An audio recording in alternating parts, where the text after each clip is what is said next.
शेरबहादुरले प्रस्ताव अगाडि ल्यायो, कोइरालाले के गर्यो, दुईजना काङ्ग्रेसकै सांसद भइदिएको होइन, मासु खान पठाएको होइन र लुगाको। अनि दुईजना सांसदले गर्दा पुगेन, अनि शेरबहादुर अल्पमतमा पर्यो। अनि शेरबहादुरले फेरि पहिलेको जस्तै खानेर मध्यावधि गर्छु भन्दाखेरि अनि ज्ञानेले पर्खिरहेको थियो, झ्यापै पक्रेर गर्छस् बारम्बार मध्यावधि, असक्षम तिमीहरू, खाते तिमीहरू चाहिँ मतलब के अरे दुनियाँ भनेर आरोप लगा नि त, चोर डाका फटा खातेहरू तिमीहरू, काम गर्नु सक्दैन दलहरू भनेको भनेर उसले आरोप लगाएर उसले के गर्यो, लोकतन्त्र नै उसले हडप दियो। अनि यत्रो 22-23 आन्दोलन गरेर फेरि लोकतन्त्र ज्ञानेको हातबाट फर्काउनु पर्यो कि परेन? अब अहिले उतै भइरहेको छ। त्यसले गर्दाखेरि सबैभन्दा ठुलो कारण यो दलहरू हो क्या। राजनीतिक अस्थिरता भएपछि अनि भ्रष्ट अहिले कति कमाइराखेको होला होइन, सांसद छैन, केही छैन, कर्मचारी तन्त्रले अहिले कति घिचिराखेको होला, कति पड्काइराखेको होला भ्रष्टाचार। अनि यस्तो भएपछि भ्रष्टाचार हुन्छ भन्ने हो। अर्कोमा महँगो चुनाव प्रणाली, मैले अघि नै व्याख्या गरेँ। यो प्रत्यक्ष चुनाव प्रणाली नेपालले थेक्नै सक्दैन, थेक्नै सक्दैन, थेक्नै सक्दैन। र यो आदिवासी जनजाति दलित शिल्पीहरूको लागि झन् यो पक्षमा छँदै छैन, झन् साह्रो। तपाईँ दलित साथीहरू त झन् साह्रो, तपाईँ त 77 जिल्लामा हुनुहुन्छ, तपाईँहरूले त यो समानुपातिक प्रणाली भयो भने त 60 लाख दलितको एक ठाउँमा ज्याप्पै आउँछ, तपाईँले राष्ट्रपति को बनाउने भन्नेसम्म निर्णय गर्न सक्नुपर्छ। त्यसैले दलित शिल्पीहरूले जुन गरी भौगोलिक चाहने, तपाईँहरूले त यो प्रत्यक्ष प्रणाली चुनाव प्रणालीको विरुद्धमा त पुरै लागेर आउनुपर्छ। किनभने पूर्ण समानुपातिक चुनाव प्रणाली भयो भने फर्स्ट अफ द फर्स्ट सबसे बढी फाइदा नै दलित शिल्पीले चाहँदैछ। किनभने उहाँको जनसङ्ख्या पनि डरलाग्दो धेरै, तर छरिएको धेरै, समानुपातिकले छरिएको भोटलाई एक ठाउँमा कलेक्सनमा ल्याउँछ। त्यसले गर्दाखेरि यो प्रत्यक्ष महँगो चुनाव प्रणाली पनि भ्रष्टाचारको तेस्रो कारण हो भनेको छौँ हामीले। अर्को चौथो कारणमा भ्रष्टाचारको चाहिँ नेपाल सरकारले विदेशीसँग कति ऋण लिने भन्ने कुरा फिक्स छैन। अब अहिले ओलीको सरकार काम चलाउ हो नि, ऋण लिएको छ। कोरोनामा ड्याम के कति लियो नि त, ऋण त कति लियो, त्यसै 11 खरब पुगेको हो। कति ऋण लिने भन्ने छैन।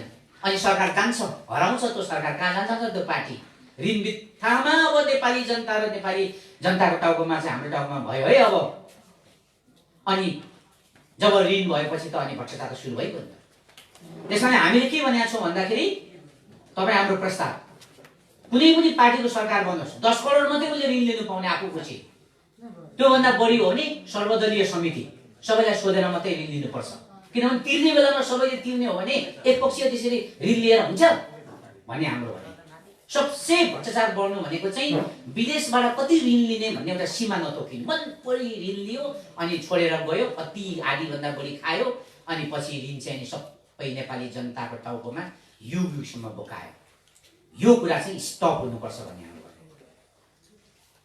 अब अर्को सबसे जनताले भ्रष्टाचारी पार्टीलाई नै बारम्बार भोट दिनु पनि भ्रष्टाचारको पहिलो कारण हो भन्यो हामीले। भ्रष्टाचारी हो त्यो सरकार, त्यो पार्टी, त्यो मान्छे भ्रष्टाचारी हो भन्ने जान्दै पनि विदेशमा त यो भ्रष्टाचार भनेको त यति साह्रो कडा इस्यु छ अहिले। भ्रष्टाचार भनेपछि त 5 रुपियाँ होस् कि 10 रुपियाँ होस्, भ्रष्टाचारी भनेपछि त सकिगयो क्या। विकसित मुलुकहरूमा सबै सहन्छ उनीहरूले, तर यो भ्रष्टाचारी भन्ने कुरा त उनीहरूले यति साह्रो सहँदैन होइन। तर हाम्रो नेपाली चाहिँ के हो भने खालि भ्रष्टाचारी पार्टीलाई बारम्बार भोट दिनु पनि भ्रष्टाचार अर्को कारण भयो। अर्को चाहिँ जनताले 5-5 वर्षमा पार्टी परिवर्तन नगर्नु पनि भ्रष्टाचार बढ्नुको प्रमुख कारण हो। भन्ने जनता जनार्दन, भन्ने जनता न्यायाधीश, भन्ने जनता भनेको लोकतन्त्रको रक्षाधर, जनतै सबसे शक्तिशाली भन्ने, अनि 5-5 वर्षमा पनि एउटा पार्टी चेन्ज नगर्ने, त्यही भ्रष्टलाई रुगेको छ, घुमेको छ त्यही भ्रष्टाचारी, फिरेको छ त्यही भ्रष्टाचारी। युरोपतिर के भन्छ जनताले, 5-5 वर्षमा पार्टी चेन्ज गर्छ उनीहरूले। हेर्दै राम्रो गर्यो भने मञ्चले के भन्छ, त्यही तपाईँको सहयोग जीवनभरको लागि होइन, मात्र हामीलाई 5 वर्षको लागि। 5 वर्षमा हामी तपाईँले सहयोग गरेर तपाईँलाई पुर्याउनु भने ढ्याङ डुम्नु हान्ने हो, शक्ति देखाउने हो, पावर देखाउने हो, काम देखाउने हो, कामले जितेर अर्को 5 वर्ष लिने हो। तर हामी पनि भ्रष्टाचारी हुने, लोमुते हुने, काम त्यो हुने, निन्द्रामा भएर बस्ने, अनि फेरि हजुर अर्को 5 त्यस्तो नभन्ने। लातले हान्दिहाल्नुपर्छ यो मञ्चलाई पनि। खुकुरीसँग आफूले हान्दिहाल्नुपर्छ यदि यसले पनि अरू जस्तो काम गरेन। जनताले 5-5 वर्षमा पार्टी चेन्ज गर्नु। कतिपय साथीहरू भन्नुहुन्छ मैले पार्टी छोड्ने चेन्ज गर्ने, राम्रो, गुड छोड्नुपर्छ भन्नु भएन। किनभने त्यो पार्टीको सदस्यहरू हुन्छ, उनीहरूको वडाध्यक्षको आशा हुन्छ कहिले मेरो पालो आउँछ र भ्रष्टाचार गर्छु भनेर आशा गरेर बसेको हुन्छ मेयरको, सांसदको। त्यसको पछि नलाग्ने, एकदम जनताले 5-5 वर्षमा पार्टी चेन्ज गर्नुपर्छ भन्ने यो गाउँ गाउँमा लाने यो सन्देश। अनि अर्को कुरा चाहिँ देश विकासको 30 वर्ष खाका, जसलाई अङ्ग्रेजीमा ब्लुप्रिन्ट भन्छ, ब्लुप्रिन्ट नबन्नु पनि भ्रष्टाचारको प्रमुख कारण हो। सबसे डेन्जर कारण त यो हो नि त। काङ्ग्रेसले बाटो यसो खनेको छ, बीपी मार्ग अरे। अब भोलिपछि कम्युनिस्टको सरकार आउँछ, यताबाट पूर्वबाट गएको बाटोलाई पश्चिमबाट यसो घुमाइदिन्छ अनि मदन भण्डारी मार्ग बनाइदिन्छ। अब पहिले त्यहाँ चाहिँ 50 खरब खर्च भयो, डम्मै डुब्यो, सक्यो। अब अनि फेरि कम्युनिस्टले बीपी मार्ग बनाइदिन्छ। अब अर्को फेरि कुन चाहिँ आउँछ, फेरि उसले अब वीरेन्द्र मार्ग, ज्ञानेन्द्र मार्ग बनाइदिन्छ, परबाट बाटो लान्छ। अनि फेरि यता डुबेको 15 अरब फेरि डुब्यो, सिद्धियो हैन। अब फेरि तपाईँ हाम्रो सरकार बन्दा अब हामीले पनि काङ्ग्रेस र कम्युनिस्टले गरेको सबै कामलाई चाहिँ रिजेक्ट गरिदिउँला। त्यहाँ त डुब्यो नि त, 1-2 खरब त डुब्यो। अनि फेरि त्यो पनि यतै टाउकोमा भयो, यस्तै भयो क्या। त्यसै गरेर हाम्रो मजले के भन्यो भने कम्तीमा पनि 30 वर्षको एउटा ब्लुप्रिन्ट भन्छ, 30 वर्षको खाका बनाइयोस्। त्यसमा सबै जाति समुदाय गोलमेज सम्मेलन गरेर त्यो खाकालाई पारित गरोस्।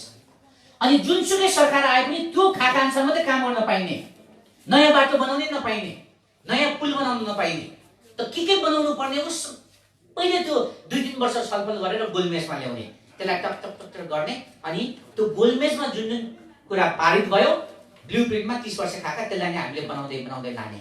यसो भयो भने पनि जुनसुकै सरकार आए पनि मन परि गर्न पाएन, एउटा गोरेटोमा गयो, 30 वर्ष खाका आयो भन्ने कुरा हामीले अगाडि सार्यौं। अब प्रदेश सरकारलाई कमजोर बनाउनु र केन्द्रले सिधै वडाहरूलाई बजेट दिनु पनि भ्रष्टाचारको प्रमुख कारण हो। 700 वटा नगरपालिका गाउँपालिका छ समथिङ, 700 को 10 वटा वडाले पनि 7000 भयो। सुन्नुहोस् है, 7000 वटा वडालाई केन्द्रले डाइरेक्ट पैसा दिएको छ हैन। तपाईको 7 जना छोराछोरीलाई तपाईले चाहिँ मूल्याङ्कन गर्नु कति गाह्रो हुन्छ। अनि 7-7 हजारलाई सिंहदरबारको त्यो एउटा स्थानीय विकास मन्त्रालयले वाच गर्नु सक्छ, त्यो पनि कहीँ हुने कुरा हो। अनि एकजनाले मिलाएको त देख्नु, एकजनाले भ्रष्टाचार गरेको त देख्नु। त्यसले गर्दाखेरि प्रदेश सरकारलाई मजबुत बनाउनु पर्थ्यो, प्रदेश सरकारमाथि बजेट जानु पर्थ्यो त्यहाँ, त्यो एउटा बहस। अनि अर्को बहसले अझै हाई लेभलबाट गयो भने त्यसरी बजेट चाहिँ अब मारवाडी के गर्छ, तपाईको 3 भाइ छ भने 10 लाख गरेर 30 लाखले ऊ बिजनेस सुरु गर्छ मारवाडी, श्याम ब्रदर्स ग्रुप भनेर। हामी चाहिँ 10 लाख बनाएर अग्लो डाँडामा घर बनाएर हावा खाँदै बस्छौँ। अनि त्यो 10 लाख हुन्छ, फेरि छोरा 3 जना हुन्छ, फेरि उसले 3 लाख, अनि फेरि गर्दा हाम्रो सिद्धिन्छ। मारवाडीको के हुन्छ, पुँजी के हुन्छ, जम्मा हुन्छ। विकासको सिद्धान्तले, पुँजीको सिद्धान्तले के भन्छ, पैसा छड्नै हुँदैन भन्छ, पैसालाई एकीकृत गर्नुपर्छ भन्छ, युनिफाइड गर्नुपर्छ भन्छ। अब 7000 वटा गाविसमा वडामा पैसा गयो, एउटाले बाटो यताबाट बनायो, अर्कोले माथिबाट बनायो, अर्कोले तेर्सोबाट बनायो, एउटा पहाडलाई 10 ठाउँबाट चिरियो, अनि पहाडहरुमा अनि बाढी भयो, ध्वस्त भयो, मरुभूमि भयो। यसरी विकास हुँदैन। कम्तीमा पनि दलित शिल्पीको प्रान्तलाई हामीले विश्वास गर्नुपर्छ। दलित शिल्पीको कति खर्च हुने हो, 50 अरब हामीले एउटा वार्डलाई बाँडिदिनु हुँदैन, केन्द्रले दलित शिल्पी प्रान्तलाई दिनुपर्छ। त्यो अनि दलित शिल्पी प्रान्तभित्र पनि त्यहाँ सबै कुरा हैन, त्यहाँ पनि हानाहान हुन्छ, ठोकाठोक हुन्छ। भोलि मगरात प्रान्तभित्र पनि, किनभने कोही भ्रष्टाचारी मगर पनि त हुन्छ नि त, तर राम्रो मगर पनि हुन्छ नि त। त्यो प्रान्तलाई दिनुपर्छ, विश्वास गर्नुपर्छ त्यो प्रान्तलाई। तर वारवारलाई केन्द्रले पैसा दिनु हुँदैन। अहिलेको भ्रष्टाचारको सबसे ठुलो कारण मध्येको त्यो पनि हो। प्रदेशलाई बाइपास गर्ने अनि सिधै 7000 वटा केन्द्रले पैसा दिँदाखेरि के भयो भने बर्बादै भयो, त्यो पनि एउटा कारण। अर्को भ्रष्टाचारको कारणहरू भन्दैछु म, सबै कर्मचारी तन्त्र र कांग्रेस नेकपाको नेतृत्वमा एक जातीय वर्चस्व हाकिम, सेटिङमा त्यसरी यस्तो सम्म हुँदो रहेछ। एउटा इन्स्पेक्टर छ नि त भन्सारमा परेको, ऊ भन्दा माथि डीएसपी छ, ऊभन्दा माथि एसपी छ, डिआइजी छ र आइजी छ नि माथि। त्यो इन्सपेक्टरको यस्तो हुँदो रहेछ जातीय लिङ्क भनेको त्यो खरेल छ भने माथि आइजीसँग डाइरेक्ट कुरा मिलेर आएको हुन्छ। त्यस्ता डिएसपी डिआइजीहरू सब बाइपास हुन्छ। इन्सपेक्टरले सिधै अब सुन्नु भएन एउटा असही चाहिँ अर्बपति भयो अरे भनेर। मान्छे त असही हो नि, उसको लिङ्क डाइरेक्ट आइजिपीसँग छ, कमाउने लिङ्क। त्यसले गर्दा भ्रष्टाचार बढ्नुको सबैभन्दा ठुलो कारण चाहिँ यो एक जातीय के यो अहिले जम्मै बाहुनले खाइराखेको छ। त्यो बाहुनले खाएको ठाउँमा सबै मगरको जाने बित्तिकै त्यो भ्रष्टाचार रोकिन्छ रोकिँदैन भन्ने छ। फेरि मगर पनि हालत त्यही हुन्छ। त्यहाँ जम्मै लिम्बू गएर रोकिन्छ होइन, लिम्बूको पनि हालत त्यही हुन्छ। एक जातीय भएपछि त्यस्तै भइहाल्छ क्या यो बहुजातीय मुलुकमा। खस गयो भने पनि त्यही गर्छ। त्यसैले यहाँ हामीले राम्रो एउटा उदाहरण देख्छौँ। मैले यो चाहिँ पढेँ,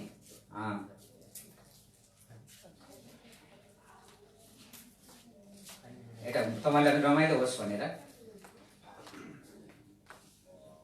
भन्सारमा कर उठाउने आदिवासी होस्, उसलाई चेक गर्ने राष्ट्रिय अनुसन्धान गर्ने अधिकृत दलित होस्, दलित शिल्पी होस्, उसलाई पनि चेक गर्ने न्यायाधीश थारू होस्, उसलाई पनि चेक गर्ने पत्रकार महासङ्घको अध्यक्ष खस होस्, उसलाई पनि चेक गर्ने प्रमुख जिल्ला अधिकारी मुस्लिम होस्, उसलाई पनि चेक गर्ने अख्तियार प्रमुख बाहुन होस्, उसलाई पनि चेक गर्ने गोलमेज सम्मेलन प्रमुख मधेसी समुदायको हुनुपर्छ। यसरी क्या सर्वजातीय नेटवर्कले मात्रै यो भ्रष्टाचारको जालो चाहिँ काट्न सक्छ भन्ने हामीले प्रस्ताव गर्यौँ। सर्वजातीय नेटवर्क त्यो मगरको मात्रै नेटवर्क पनि गल्ती छ, लिम्बूको नेटवर्क गल्ती छ, दलित शिल्पीको मात्रै नेटवर्क पनि गल्ती छ। त्यहाँ चाहिँ एउटा सर्वजातीय केन्द्रीय कर्मचारी ब्युरोमा चाहिँ सर्वजातीय नेटवर्क भएपछि मात्रै त्यसले चाहिँ भ्रष्टाचारको जालो चाहिँ काटिन्छ भनेर हामीले प्रस्ताव गर्यौँ। अनि नेकपा र काङ्ग्रेसको उच्च नेतृत्व तह र कर्मचारी तन्त्रको उच्च व्यक्तिहरूमा केही ठुलो अपराध गरे चाहिँ सधैँ सशङ्कित रहने मनस्थिति नै नेपाली राजनीतिक अस्थिरताको भ्रष्टाचारको प्रमुख कारण हो। मलाई कृष्ण सिटलले भन्नुहुन्थ्यो, कुमारजी किन आत्तिनुहुन्छ तपाईँहरू? अहिलेको कुन चाहिँ बाहुन नेताको छोराहरूले पोलिटिक्स गरेका छ? हाम्रो छोराछोरी त जम्मै अमेरिका र अस्ट्रेलिया छन्। अब दुई चुनाव हो, दुई चुनावदेखि हामी त उही हावा भन्थे, उसले रेला गरेर भनेको बा जिस्केर भनेको।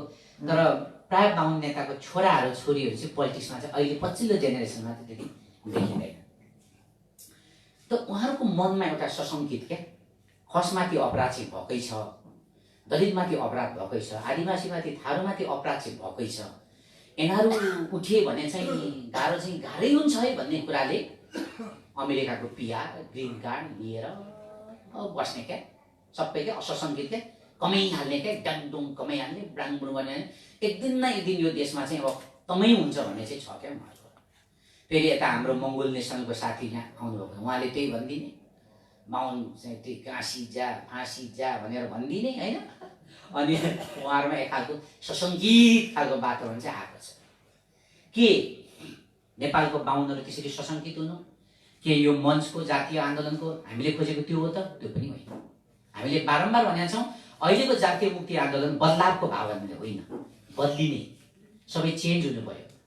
बाहुन पनि हाम्रो सम्पत्ति हो, मगर पनि हाम्रो सम्पत्ति हो। सबै जाति मिलेर बस्नु नै सबसे नेपालको चाहिँ राम्रो फाइदा हुन्छ। तर के भने एक जातिले खाने अरू जातिलाई चाहिँ एउटा अत्यन्त चाहिँ मतलब के अरे घृणा भावले हेर्ने यो सोचाइ पो गल्ती छ त, यो संरचनाको गल्ती छ त भनेर हामीले यो कुरामा पनि बहस गर्दै जानुपर्छ। तर भ्रष्टाचार हुनुको मेन कारण नै त्यही छ, जुलुम कमाइहाल्ने क्या।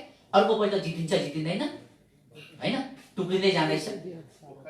अहिले ओलीले प्रचण्ड र माधव नेपालको विरुद्धमा प्रधानमन्त्रीको लेभलबाट तपाईँले भन्दा सुहाउँछ, मैले भन्दा सुहाउँछ, प्रधानमन्त्रीको लेभलबाट त्यति झरेर गाली गर्नुहुन्छ।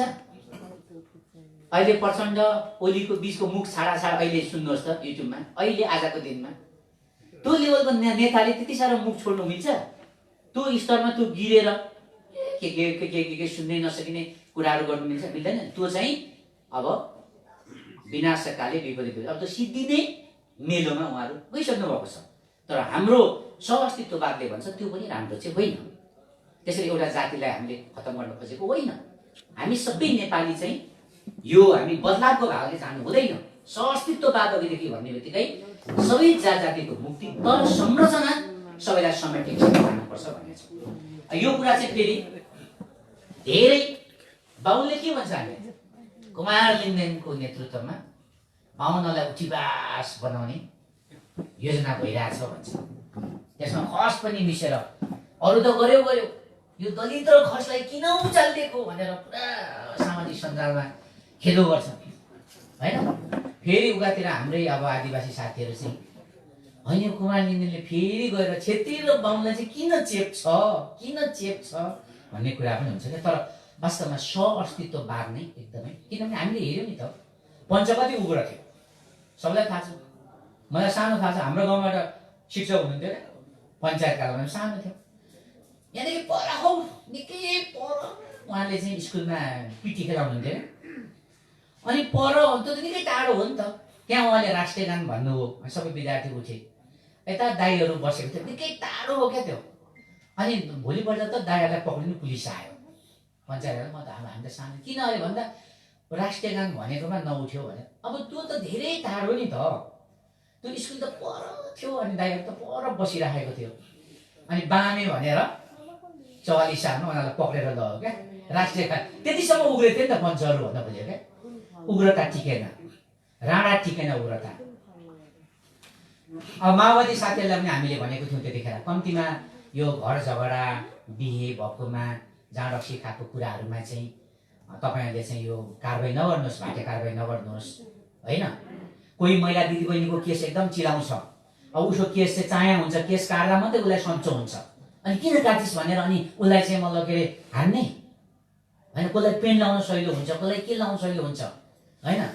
कोहीको चाहेर कोही समाजमा त्यही छ नि, कति ठाउँमा पुरुषले श्रीमतीलाई चाहिँ दबाब दिइराखेको हुन्छ, कति ठाउँमा श्रीमतीले चाहिँ पुरुषलाई दबाब दिइराखेको हुन्छ। यस्तो व्यावहारिक व्यक्तिगत नितान्त कुराहरूमा तपाईँहरू नफस्नुहोस् भनेर हामीले उहाँलाई कति सुझाव दियौँ, तर उहाँहरू घर झगडामा हामी फस्ने। सबैभन्दा धेरै माओवादीको प्रतिरोध त त्यो हो नि त। कोही बहिनीले केस काट्यो भने पनि त्यहाँ अघि लगेर हिलो दलिदिने होइन। यस्तो गर्दा ओर्दाखेरि एकदम बढी उग्रता के भने बढी टिक्न सक्दैन भन्नु खोजेँ क्या मैले चाहिँ। किनभने हामीले चाहिँ प्रष्ट देखिले भन्यो बाहुन पनि यो देशमा 1 लाख वर्ष बाँच्नुपर्छ, तर दलित सिक्किम प्रान्त र मोगरा प्रान्त, खसान फरवर्ड प्रान्त पनि बन्नुपर्छ। तपाईँहरूको रक्षाको लागि ज्यान दिन्छौँ, तर हाम्रो प्रान्तको लागि पनि ज्यान दिन्छौँ। कुरा प्रष्ट छ भने त्यो त सरजभित्र त्यो त बम छ नि त, त्यहाँ शान्तिभित्र त्यहाँ त क्रान्ति छ नि। तपाईँलाई पनि केही गर्दैनौँ न, तर हाम्रो मुद्दाको लागि हामी फेरि 1 इन्च पछि पनि अड्दैनौँ। यसरी जाने रहेछ क्या। यो चाहिँ अलिक पोलिटिकल हुँदो रहेछ क्या, राजनीतिक हुँदो रहेछ क्या। यो चाहिँ त पनि छैनस् म पनि छैन, तँलाई पनि सिद्ध्याउँछु म पनि सिद्धिन्छु, यो चाहिँ अलिकति नहुँदो रहेछ भन्ने कुरा भयो। र अब सबसे एउटा हामीले उठाएको एउटा कुरा भ्रष्टाचारको बारेमा सुन्नुहोस् है। भ्रष्टाचार नियन्त्रण गर्ने 2टा, एउटा न्यायाधीश र अर्को अख्तियारको मान्छे। अब म सक्नु आँटेँ साथीहरूलाई, म सकेपछि म विचार गर्छु, मैले धेरै छैन। अब भ्रष्टाचारको सबसे लास्टमा गएर थुप्रै कारणहरू भने एउटा लास्टको कारण चाहिँ के देखियो भने अख्तियार र न्यायाधीश चाहिँ सरकारले नै नियुक्ति गर्ने। अब डाका उही हो, अब त्यो 2टा उसलाई पक्रिने उसले नै नियुक्ति गर्छ।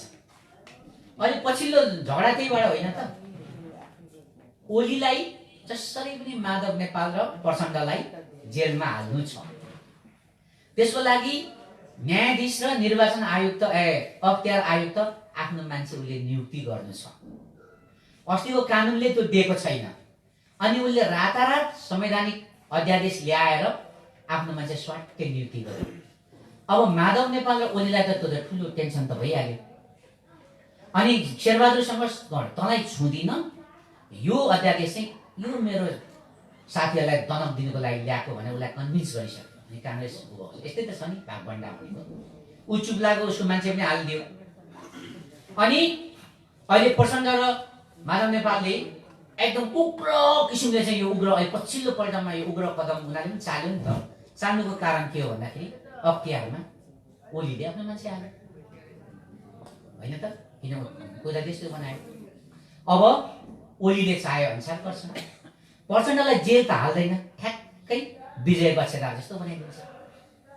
विजय बछेदारलाई के गर्यो, ऊ पनि ठुलै खारुहरूको एउटा पकड भएको मान्छे, जेल लगेन कति बाटो, सबै सम्पत्तिहरू फ्रिज गरिदियो अनि संसद निलम्बन गरिदियो भनेपछि अब सांसदमा उठ्नु पाउँदैन, जेल पनि गएको छैन, काङ्ग्रेसको आमसभामा ताली बजाउँदै हिँड्दैछ साथीको, 1 देखि 11 सम्म सबै सम्पत्ति पनि फ्रिज भएको छ।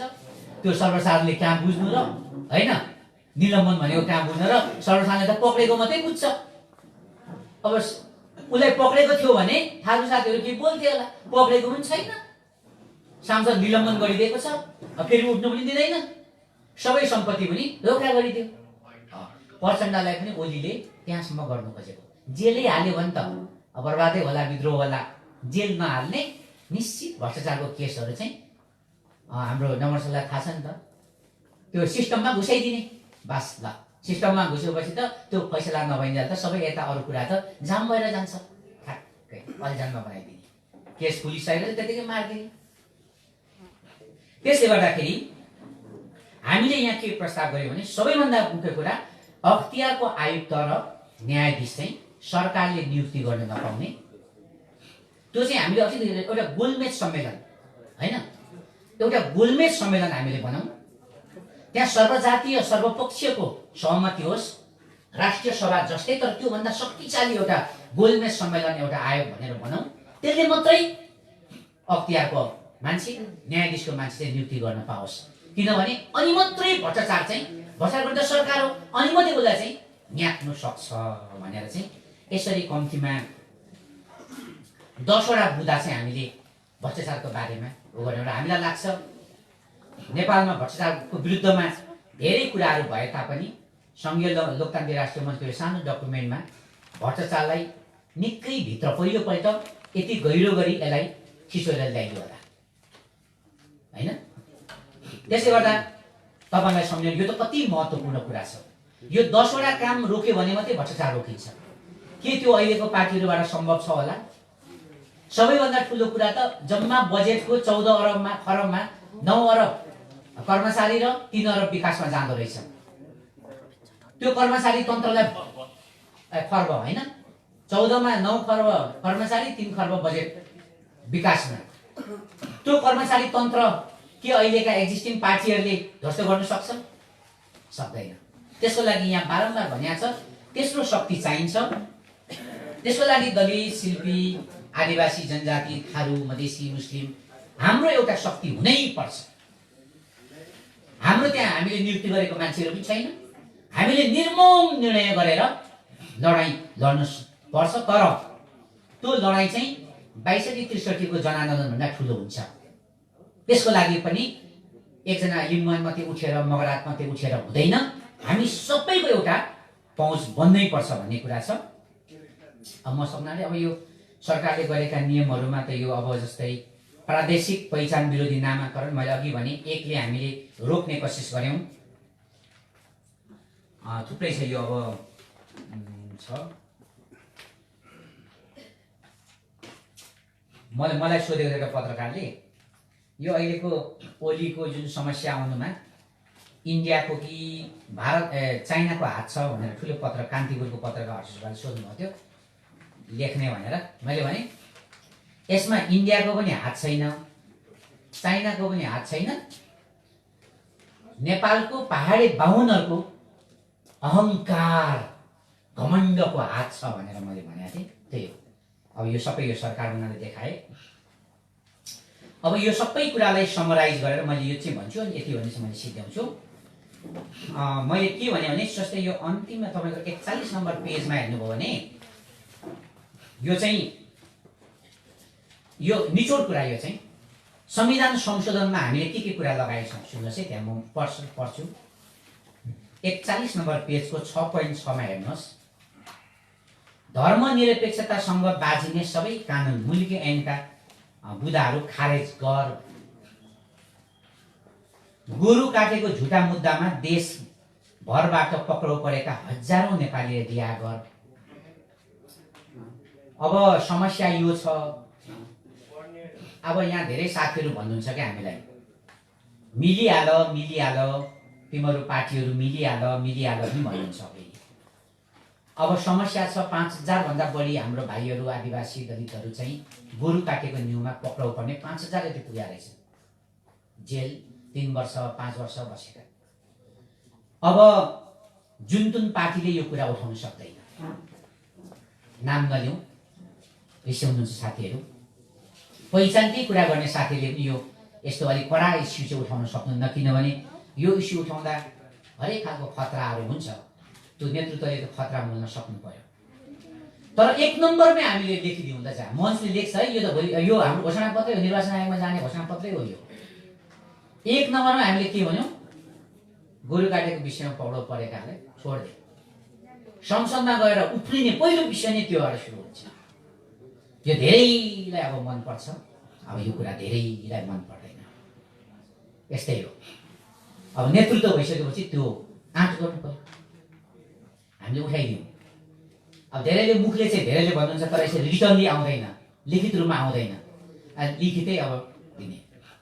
अस्ति काठमाडौँ बौद्धमा यसरी गोरु काटेको केसमा 4 जना भाइलाई पक्कै तामाङ भाइलाई बहादुरी हामीले काम गर्यौँ। 4 घण्टा जुलुस लगायौँ, म पनि थिएँ जुलुसमा। 4 घण्टा जुलुस लगायौँ, ठुलो कुरा होइन। जुलुस लगाउने चाहिँ 19 जना मात्रै थियो। आँट भनेको थियो क्या, 19 जनाले बौद्धदेखि काठमाडौँ सबै घुम्यो, 19 जना मात्रै थियो। 4 घण्टा उत्रिनु पर्छ भनेको थियो क्या। अनि मान्छे के हुन्छ, हाम्रो ठुलो बडा प्रोफेसर लेक्चरहरू, ठुलो नेताहरू, लाज हुन्छ। थोरै मान्छे भयो भने मुड आउँदैन, भाषण पनि मलाई त मुड आएन भन्ने होइन, यस्तो हुन्छ न। 2 नाम दिने हो, 5 नाम दिने हो, देखो देख्दै आफ्नो इस्यु मुद्दा बडाको बडा के गर्नु पर्यो नि त, लेख्नु पर्यो। अब यो घोषणापत्र हामीले पहिलोपल्ट 10,000 यो काठमाडौँदेखि यता 10,000 छापेको छौँ। उता लिम्बुवानको लागि 10,000 दिने, लिम्बुवान अलिक सक्षम छ आफै, अनि उसले आफै 10,000 छापेको छ। 10,000 उता बाँड्छ प्रदेश 1मा, यहाँदेखि यता हामीले 10,000 20,000 बाँडिँदैछ। त 20,000 को हातमा त गुन्दै कुरा हेर्छ नि, एकचोटि कुरा लेख्नुपर्छ। अब अर्को 2मा के भन्छ, 7 प्रदेशको ठाउँमा पहिचानको आधारमा 10 प्रान्तहरू स्थापना गर। 7 प्रदेश मध्ये 6वटा प्रदेशको राजधानी तराई र तराईको पनि सिमानामा स्थापना गर्ने, अनि जिउँदो पहाडहरूलाई मरुभूमि बनाउने, पहाडहरूको हत्यारा नेकपा र काङ्ग्रेसलाई पहाडले दण्डित गरौँ भन्ने। पहाड मर्यो, सुर्खेतमा हामीलाई चाहिन्छ राजधानी, अब बनाउनु पर्यो नि त। यति स्तरको एउटा कुनै मगरात या केले यो त समेट्नु पर्यो नि त, माथि जुम्ला हालेर समेटेर के बनाउनु पर्यो। 77 जिल्ला बनाएर 77वटा सिडिएल राँगा पुरा चाहिँ त्यो के अरे पुरा साँडै बनाएर चाहिँ हिँडाउँदाखेरि हुने मात्र पर्ने नि त। सिडिओ राजा भएर बसेको छैन, 77वटा राजा टेर्दैन मुख्यमन्त्रीलाई, सबै चलाउने सिडिओ, शासन सिडिओ चलाइरहेको छ। काम बिगार्छ स्वाटै सरुवा भइहाल्छ। धनकुटामा के गरेछ, धनकुटाको सिधुवा भन्ने ठाउँमा सिडिओकै प्रमुख कहाँबाट खाएको त्यो पैसा, चिनी कारखाना भनेर सबैले सही गरे, आयो चिनी कारखाना पहाडमा भनेर सही गरे, लास्टमा त चिनी कारखाना होइन सिमेन्ट कारखाना पो रहेछ। अहिले पनि लडाइँ भइरहेको छ नि त त्यहाँ।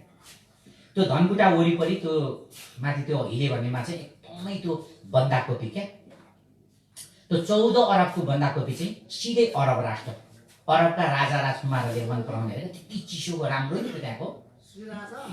तर के भयो भन्दा पछि जो सिमेन्ट उद्योग भयो, त्यो सिमेन्टको सबै धुवा गएर बस्यो नि त, 1 किलो पनि बिग्रिन्छ। सिमेन्ट उद्योग छ 30 करोड कति खाएको थियो, 14 अरबको व्यापार खतरा। त्यसले गर्दाखेरि यसरी पहाडलाई मरुभूमि बनाउन पाइँदैन। पहाड मरुभूमि हो भने हाम्रो ठुलो सवाल छ यहाँ। अनि प्रदेशहरूलाई अधिकार सम्पन्न बनाऊ, मुख्यमन्त्रीको मातहतमा सिडिओ रहने व्यवस्था गर, स्थानीय तहलाई नै प्रदेश सरकारलाई बजेट विनियोजन गर्ने व्यवस्था गर। अघि जति पनि भनेको कुरालाई मैले यहाँ अब नोटमा आएँ। अर्को बुदामा प्रत्यक्ष चुनाव प्रणाली खारेज गर, पूर्ण समानुपातिक चुनाव प्रणाली लागू गर। संविधानको संशोधनको बुदाहरू है यिनीहरू चाहिँ।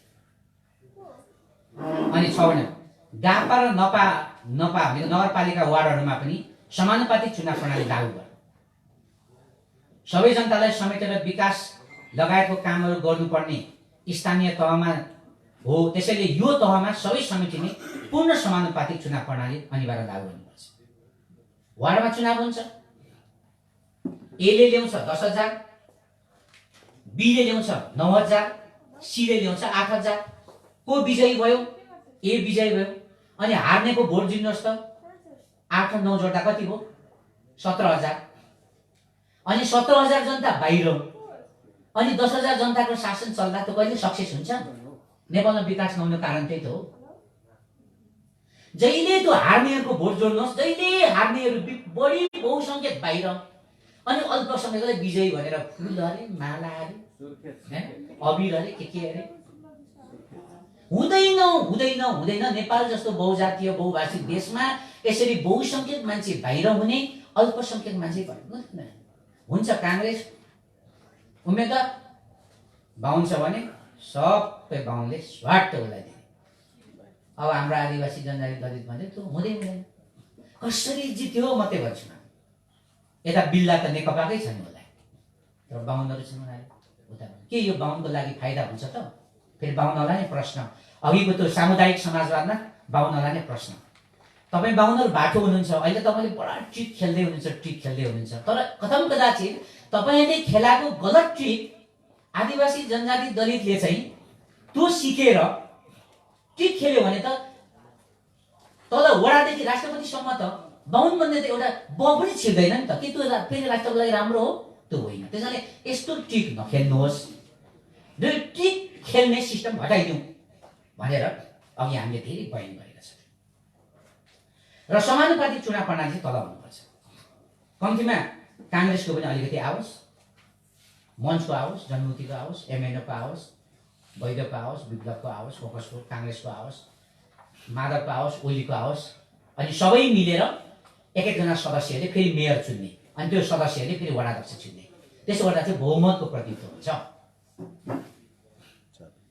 एक जातीय बाहुन अहङ्कारले यो देश बिग्रेको भनेर मैले पेल्ने क्या काङ्ग्रेसले हेरे नेकपाले पेलेको भयो, नेकपाले अनि के चाहिँ जित्नु छ?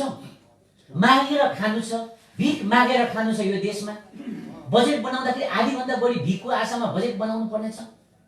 अनि एक जातिले अर्कोलाई पेल्ने, एउटा पार्टीले अर्कोलाई पेल्ने, त्यस्तो पनि ठिक छ? त्यो नै खराब छ भनेको क्या यो। त्यो नै खराब छ। एउटा पार्टीले अर्को पार्टीलाई पेल्ने, एक जातिले अर्को जाति। देशले थाम्दैन यो, देश विखण्डन हुन्छ यसरी चाहिँ भन्ने हाम्रो कुरा। अनि मातृभाषालाई लोकसेवा आयोगको भाषाको रूपमा तुरन्त मान्यता दियोस्।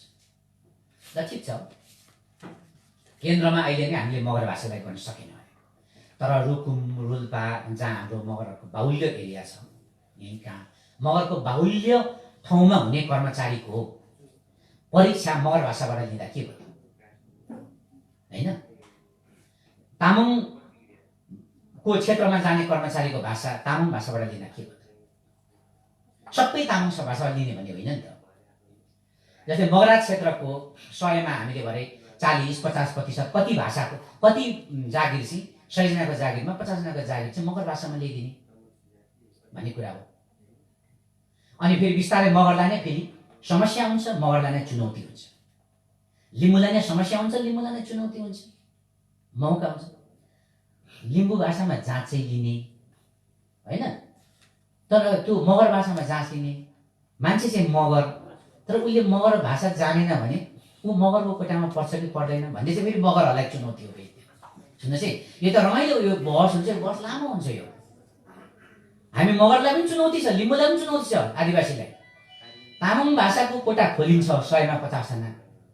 तामाङ हुँ भनेर निकै यसो छाती चाहिँ खुलाएर आयो, तर त्यो एक्जाममा तामाङ भाषाबाट लेख्न सकेन भने ऊ तामाङ भएकै नाताले उसले पाउने कि नपाउने भन्ने हुन्छ फेरि होइन। सुन्नुहोस् है, तर तामाङ भाषाबाट फेरि अर्को जातिले एक्जाम दिएर राम्ररी उसले पास गर्यो भने उसलाई चाहिँ के गर्ने भन्ने सवाल आउँछ होइन।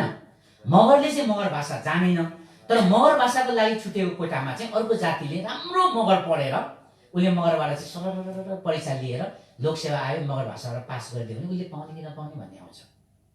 तर यो पहिचानको कुराहरू जति छलफल गर्दै गयो उति दिमाग बढ्दै जान्छ क्या।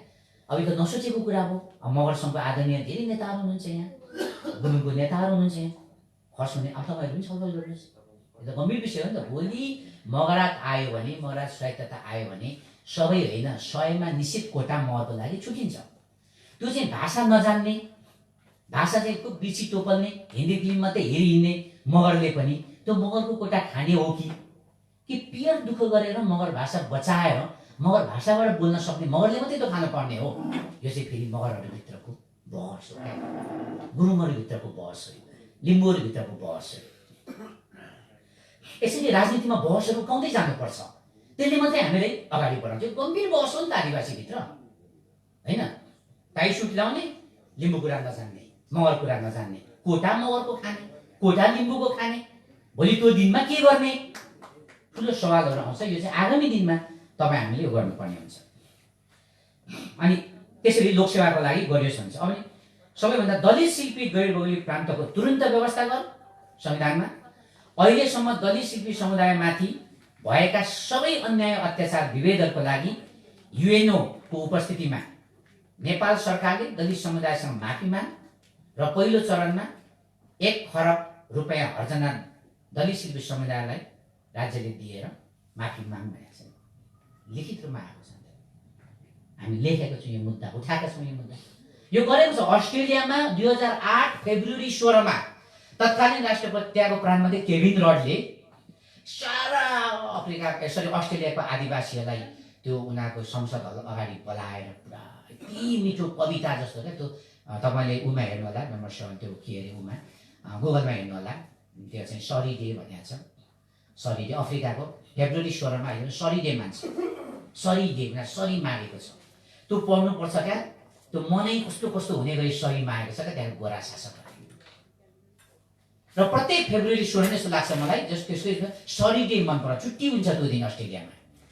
त्यो चाहिँ त्यहाँका गोरा शासकहरूले त्यहाँका आदिवासीहरूमाथि जुन दमन भयो, अन्याय भयो, अत्याचार भयो, त्यहाँ त स्टोलन जेनेरेसन भन्छ, के गरे त्यहाँ गोराले कल्पनै गर्न नसक्ने त्यहाँ अन्याय गरे नि त। त्यसकोमा उनीहरूले माफी मागेर, मलाई लाग्छ फेब्रुअरी 16 नै हो, तर तपाईँले गुगलमा sorry day of Africa Australia भन्यो भने ठ्याक्कै आइहाल्छ। त्यो छुट्टी हुन्छ, त्यो चाहिँ माफी मागेको। यसरी नै दलित शिल्पीसँग माफी माग्नुपर्छ, प्रान्त दिनुपर्छ। अनि दलित शब्द के गर्ने? सधैँ झुन्डाइरहने भने तपाईँलाई क्वेसन आउँछ। भोलि प्रान्त त प्राप्त गर्नुहोस्, 10-15 वर्ष गर्नुहोस्, चलाउनुहोस्। जब आफू ठ्याक्कै सबल हुन्छ, दलित शिल्पीको संसद 90 जनाको सांसदले आजदेखि नाम चेन्ज गर्यो भने नाम चेन्ज गरिदिनुहोस्। अब यहाँ चिप्लेलाई चिप्ले हुनुपर्छ। चाइनाले के भनेर गयो? यहाँ सबै अमेरिका र उको एजेन्टहरू मात्रै रहेछ भन्यो नि त, खुब पकाउनु खोज्यो। तर के भने उसले बुझेको छैन त चाइनाले यहाँ कस्तो जातीय टक्राव भइरहेको छ। ओलीले प्रत्यक्ष भोट ल्याउँदैन, समानुपातिक भोट निकै ल्याउँछ नि। फेरि धेरै कट्टर बाहुनले ओलीलाई नै भोट दिँदैछन् नि, तपाईँले कतिको हेर्नुभएको छ। यस्तोमा पनि कर्मचारी तन्त्रको ठुलो सपोर्ट छ नि ओलीलाई, किनभने पछिल्लो पल्टमा ब्राह्मणवादको रक्षा गर्ने, यही हो संघीयतालाई खत्तम गर्ने, यही हो भने उनीहरूले नाइको रूपमा तपाईँले कति गयो भन्ने सम्झिनुहुन्छ होला। त्यति छैन नि, त्यहाँभित्र धेरै कुरा छ। हामीले कतिको बुझ्ने हो त्यो कुरा, होइन? किनभने ओलीले केही काम गर्न चाहन्छ क्या यो बिचमा, हामीलाई सिद्ध्याउने केही कामहरू गर्न चाहन्छ 5 वर्षमा। त्यो उसको सफल भइसकेको छैन। अब प्रचण्ड, माधव नेपाल त्यो हेरी त अलिकति उनीहरू होइन फ्लेक्जिबलै जस्तो। पहिले माधव नेपालको पालामा तमुवान, गण्डकी, लिम्बुवान, कोशी भनेर यतिसम्म त 14 प्रान्त खाएका त ल्याएका थिए नि त तिनीहरूले पनि, अलिकति फ्लेक्जिबल तिनीहरू। त्यसले गर्दाखेरि उसले धेरै काम गर्न खोजेको छ। तर हाम्रो पक्षमा, हाम्रो नेगेटिभमा त्यो कुरा बुझेका छन् उनीहरूले। यत्र राजावादीहरू भन्दैछन्, यिनीहरूको भोट कहाँ जाँदैछ तपाईँ हेर्नुहोस्, कहाँ जान्छ पछि, उनीहरूको भित्रभित्र छ। त राजावादीले के भन्यो अस्ति कमल थापा र राजेन्द्र लिङ्गदेन राजावादीलाई, तिम्रो राप्रपाको झन्डा नल्याऊ, तिम्रो राप्रपाको झन्डा ल्याउने बित्तिकै हाम्रो मान्छे गट्यो भने उनीहरूले। अनि कमल थापा र त्यो राजावादीहरूको झगडा भयो, सुन्नु होला नि तपाईँले, कति चल्यो उनीहरूको। त नआइज, तिमीहरू नआइजाऊ, यहाँ पार्टी नआऊ, हामी अर्कै किसिमले राजतन्त्र ल्याउँछौँ भनिरहेको छ त उनीहरूले। कतिको तपाईँले यो भित्र गएर हेर्नुभएको छ। त्यो अहिले जुन राजावादीहरूको आन्दोलनमा पार्टीको झन्डा हुँदैन, त्यहाँ राप्रपा पनि हुँदैन, त्यहाँ उनीहरू अर्कै खालले चाहिँ उनीहरूले ल्याउनु खोजिराखेको छ। त्यो हामीले गम्भीर गरी हामीले बुझ्यौँ। त्यसले गर्दाखेरि दलित शिल्पीहरूले पनि त्यो खालको ट्रिट खेल्नु पर्यो। अब यहाँ कतिपय युवा दलित शिल्पी भाइहरू हुनुहुन्छ, मलाई दलित शब्द इरिटेट लाग्छ, सबै भने दलित चाहिँ नभने। अहिले अधिकार ल्याउनुको लागि त्यो शब्द हामीले केही समय हामीले लिनुपर्छ। जब हामीले प्रान्त कायम गरिसकौँ न, हाम्रो संरचना बनिसकोस्, होइन, हाम्रो प्रदेश बनिसकोस् दलित शिल्पीको, अनि त्यो मैले चेन्ज गर्ने होइन, तपाईँले चेन्ज गर्ने होइन। दलित शिल्पीको 90 जना सांसदहरू बसेर ढ्याक चेन्ज गर्ने, के चेन्ज गर्ने, खेल्नुपर्छ अलिकति। अनि दलित शिल्पी समुदायको लागि निर्वाचन आरक्षण क्षेत्रहरू तोक्ने व्यवस्था गरियोस्। जहाँ दलित शिल्पीको एउटा घना बस्ती छ, त्यहाँ चाहिँ सबै पार्टीहरूले प्रत्यक्षमा पनि, समानुपातिक भने प्रत्यक्षमा पनि त्यहाँ चाहिँ दलितहरू मात्रै उठाउने, जसले पनि मस्तीले पनि उठाउने, त्यही अर्को पार्टीले पनि त्यही उठाउने, अर्को काङ्ग्रेस पनि सबैले उठाउने गरेपछि त त्यहाँ त दलित शिल्पी त्यहाँबाट निश्चित सङ्ख्यामा आउन सक्यो नि त प्रत्यक्षमा। नभए अहिले कस्तो ह्युमिलेट गर्यो भने समानुपातिकबाट आउने हो दलितहरू, तर कहीँबाट प्रत्यक्षबाट जित्न सक्दैन भनेर भोटै टिकटै नदिने उनीहरूलाई, यो चाहिँ यसको हामीले माग गरेका छौँ। र अर्को, खस आर्य समानुपातिक क्लस्टरलाई खस र आर्य क्लस्टरमा अलग अलग घर, खस समुदायलाई आदिवासीमा सूचीकृत गरी खसान प्रान्तको स्थापना। आदिवासीमा सूचीकृत हुनको लागि, सुन्नुहोस् है, आदिवासीको लागि काम गरिरहनु साथीहरू, आदिवासीमा सूचीकृत हुने एउटा पहिलो कारण के भनेको छ भने वर्णाश्रम भित्र नपर्ने भनेको छ है। त्यो भनेको हिन्दू धर्म वर्णाश्रम भित्र नपर्ने, आदिकालदेखि बसिरहेको भनेर त्यसरी बयान गरेका छ क्या आदिवासीमा। र अहिले खसहरूले, हाम्रो यहाँ खौना सर प्रेम खातीजीहरूलाई पुरा चलिरहेको छ नि त वार, उहाँहरूले अहिले के भन्नुभएको छ भने हाम्रो हिन्दू धर्म होइन, उहाँहरू यसपल्टको जनगणनामा मस्तो धर्म देखाउने भनेर उहाँहरू पुरै क्याम्पेनिङ भइरहेछ। यति नै पक्ष विपक्ष भइरहेछ। जब उहाँहरू चाहिँ हिन्दू धर्म नमान्ने बित्तिकै उहाँहरू वर्णसम्म परेन, मस्तो भन्ने बित्तिकै त्यो पुरानो भइहाल्यो। त्यस्तो कुराहरू चाहिँ त्यसरी जोडिएर आएको छ। अब खस र आर्यको उहाँहरूको क्लस्टर छुटाउने कुरामा हामी आदिवासीले किन साथ दिनुपर्ने कुराहरू आयो भन्दा, अरे हामी त फर्स्ट पर्सन हो नि त यो देशको, किन त्यो नभएको जोडेर किन यो देशको चाहिँ ब्राह्मणवादी शासकले किन उनीहरूले फर्स्ट बनायो? अनि युरोपको मान्छे, अमेरिकाको मान्छे आएर त पहिलो जनसङ्ख्या कसको छ भन्दा त खस आर्यको देख्ने पऱ्यो नि त 32%। हामीलाई किन 30%मा तल झारेर थारूलाई उकाएर जब त्यहाँबाट? त्यसो भने खस र आर्यको पनि छुटिनु पर्यो। त्यसो गर्दाखेरि उहाँहरूको 11 र 17 हुन्छ, आदिवासीको 30% हुन्छ। अब खेलाखेल गर्ने हो भने खेल्नु पर्यो, त्यही हो। अनि हामीले चाहिँ कुरा उठाएको छौँ। अब सबैभन्दा त यो ऐतिहासिक थरवट भूमि र मगरात भूमिलाई 3 टुक्रा बनाएर 3वटा प्रदेशमा पर्ने गरी गरिएको सीमाङ्कन खारेज गर। त्यो ऐतिहासिक भूमिहरू टुक्रिने गरी गरिने सीमाङ्कन कुनै हालतमा स्वीकार्य हुने छैन। खास गरी अहिले जो धेरै पीडित भइरहनु भएको छ उहाँहरूको कुराहरू हामी अलिकति बढी फोकस गर्ने अब छौँ। यदि पनि यो अब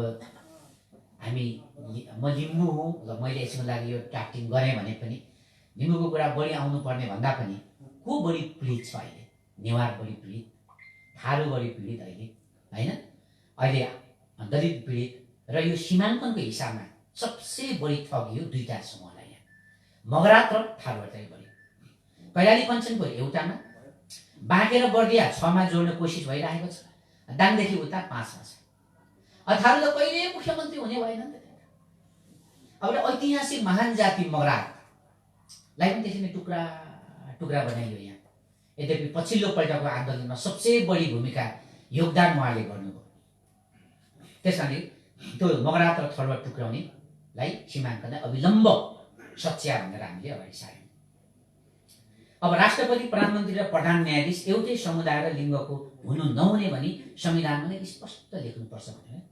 राष्ट्रपति, प्रधानमन्त्री र प्रधान न्यायाधीश चाहिँ एउटै समुदायको, त्यो आदिवासी मात्रै पनि हुनु नहुने, त्यो बाहुन मात्रै पनि हुनु नहुने, त्यो पुरुष मात्रै पनि हुनु नहुने, महिला मात्रै पनि नहुने, यस एउटै समुदायको र एउटै लिङ्गको हुनु नहुने भनेर संविधानमै लेख्नु पर्यो प्रष्ट, होइन? राष्ट्रपति आदिवासी हो भने प्रधानमन्त्री अरू नै हुनु पर्यो, तल हो भने अर्कै हुनु पर्यो, अर्कै हुनु। एउटै समुदायको चाहिँ यो 3टा मेजर पोस्टमा हुनु हुँदैन नेपालको लागि।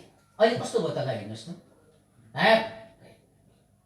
विद्याजी, ओलीजी, चोलेन्द्रजी सबै कुरा मिलेपछि त के लाग्दो रहेछ।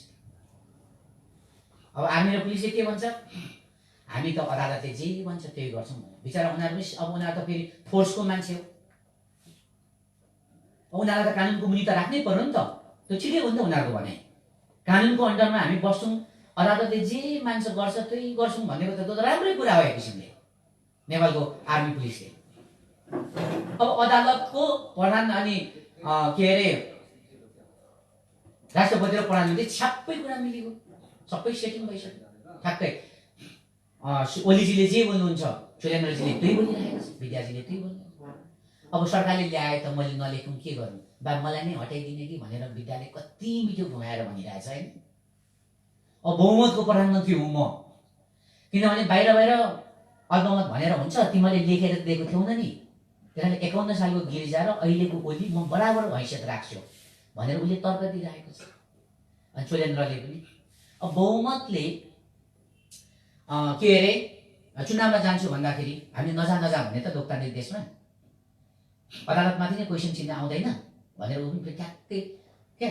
अब यो ढाँट्नु छल्नु घुमाउनु त कुरा त मिलाइरहेको छ, तर पनि त्यसको भित्री कुरा अर्कै छ। त्यसैले गर्दा यो तीनटा मान्छे चाहिँ एउटै समुदायको एउटै लिङ्गको चाहिँ हुनु हुँदैन भनेर संविधानमै लेखेर जानुपर्छ। यस्तो प्र्याक्टिस छ विश्वमा।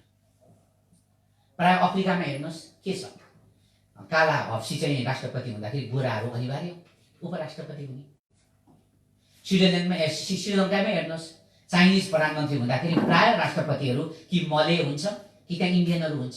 श्रीलङ्कामा हेर्नुहोस्, मलेसियामा त्यसरी मिलाएर लगेको, सबै मिलाएर लगेको हुन्छ त्यो। अनि सरकार निर्माण हुँदा 51% बहुमतले सबै पाउने र त्योभन्दा 2% कममा 49ले सबै गुमाउने पद्धतिको खारेज गर भनेर कथित यो बहुमतीय प्रणाली खारेज गर, सहमतीय राजनीतिक सिद्धान्त लागू गर, 51% ल्याउनेले सबै पाउने बाँकी सबै गुमाउने प्रणाली हाम्रो जस्तो बहुजातीय मुलुकले धेरै दिन थाम्न सक्दैन। मन्त्रीमण्डलको केही मन्त्रालयहरू विपक्षी दलहरूलाई पनि पाउने व्यवस्था गर, सबै मिलेर मात्र नेपाल बनाउन सकिन्छ भन्ने सिद्धान्त लागू गर। संविधानमै लेखेर संविधानमै विपक्षी दलले पनि त्यो संख्या हेरी केही मन्त्रालय पाउनु पर्यो क्या। नभए अब दुईजना सांसद त फरक पर्छ नि त होइन। अब बहुमत भन्दा 1 भोट बढी ल्यायो भने पनि अब ऊ चाहिँ केही नपाउने, 5 वर्ष हल्लिएर बस्नुपर्ने होइन, घाम तापेर बस्नुपर्ने। अनि यस्तो लोकतन्त्र अनि थाम्छ नेपालले, अनि विद्रोह हुँदैन। ठिक छ, त्यो 51% हुनेले ल 100मा 50 खाओस्, तर अरूहरूले पनि अलिअलि मन्त्रालय चाहिँ पाउनै पर्छ। सहमतीय कन्सेन्सस टाइपको पोलिटिकल सिस्टम भन्छ क्या, सहमतीय त्यसरी मिलाएर लानुपर्छ। अरूले पनि अलिअलि मन्त्रालयहरू के हेर्ने जिम्मेवारी पाउनुपर्छ, अरूलाई पनि बाँध्दै लानुपर्छ शासनमा, नभए थाम्दैन नेपालले। नेपाल रहँदैन यस्तो हो भने होइन। त्यो कुरा चाहिँ हामीले गर्यौँ। र अर्को, राष्ट्रिय सभालाई हटाएर शक्तिशाली गोलमेज सम्मेलन सभाको व्यवस्था गर। शक्तिशाली भन्नाले प्रधानमन्त्री हुने होइन, बरु कार्यपालिका र न्यायपालिकालाई खबरदार गर्ने अधिकार सहितको गोलमेज सम्मेलन सभा निर्माण गर्ने शब्दहरू पनि नयाँ हामीले गर्यौँ। गोलमेज सभा, राष्ट्रिय सभा हटाएर गोलमेज सभा भने एकदमै नन पोलिटिकल बुद्धिजीवी सबै जातिका मान्छेहरू, अमेरिकाको सिनियर जस्तै क्या, त्यहाँको मान्छे यता मन्त्री के गरेर यिनीहरूले हेर्नुहोस् हटाएर राष्ट्रिय सभाको मान्छेलाई ल्याएर मन्त्री बनायो कि बनाएन? उनीहरूलाई चेक गर्ने सभाको मान्छे नै ल्याएर मन्त्री बनाएपछि भारतमा त पुरा खुन उठेर आउँछ कि होइन। प्रतिनिधि सभालाई चेक गर्ने सभाको मान्छे नै ल्याएर यता डकैत गर्न राखेपछि अनि कसरी राष्ट्रिय सभाले चेक एन्ड ब्यालेन्स गर्छ? त्यो त चेक एन्ड ब्यालेन्स गर्नुको लागि बनाएको होइन। त्यस कारणले गर्दा त्यहाँ माथिको मान्छे अनि त्यो युवराज कतिवटा कहाँको हो त? अब अहिले पनि केही मन्त्रीहरू कहाँको हो त? अब हारेको मान्छे यहाँ लेखेको छ, हारेको मान्छे उठ्न नपाउने भनेर होइन। यतिसम्म छ कि तपाईँको नाम समानुपातिकमा गयो होइन, एकचोटि समानुपातिकमा गयो, नाम मात्रै गयो, तर तपाईँ समानुपातिकमा पर्नु पनि भएन त्यहाँ भने पनि तपाईँले उपनिर्वाचन लड्न पाउनुहुन्न। त्यस्तो छ अरूको लागि चाहिँ। तपाईँले समानुपातिक केन्द्रीय समानुपातिकमा तपाईँको नाम गएको छ तपाईँ समानुपातिक सांसद पढ्नु भएन तर पनि नाम गएको छ भने त्यो कम्प्युटरमा हुन्छ। तपाईँ भोलि पर्सि तपाईँको क्षेत्रबाट उपचुनाव लड्न खोज्नुभयो भने ठ्याक्कै कम्प्युटरले देखाइहाल्छ तपाईँ रिजेक्ट। हाम्रो अस्ति पोखरामा त्यही हो, धेरै समानुपातिकमा नाम गइसकेको मान्छे पनि उपनिर्वाचन लड्न पाइँदैन त्यो 5 वर्षको अवधिमा। अनि हाम्रो लागि चाहिँ त्यति टाइट अबामले ल त अनि सरर के गरेर ल यसो गर्नु हुँदैन भन्ने क्या। यताको मान्छे राष्ट्रिय सभा भनेको त तललाई चेक एन्ड ब्यालेन्स गर्ने क्या। तलको मान्छे माथि जानु हुँदैन, माथिको मान्छे तल झर्नु हुँदैन। त्यो अख्तियारहरू सबै माथिकोले हेर्नुपर्छ भन्ने हामीले भन्यौँ। अनि केन्द्रीय संसदको लागि राखिएको 3% थ्रेसहोल्ड खारेज गर हैन। एकजना सांसदको लागि चाहिने मत आयो भने पनि त्यो चुनिने पाउने व्यवस्था गर भनेको छ।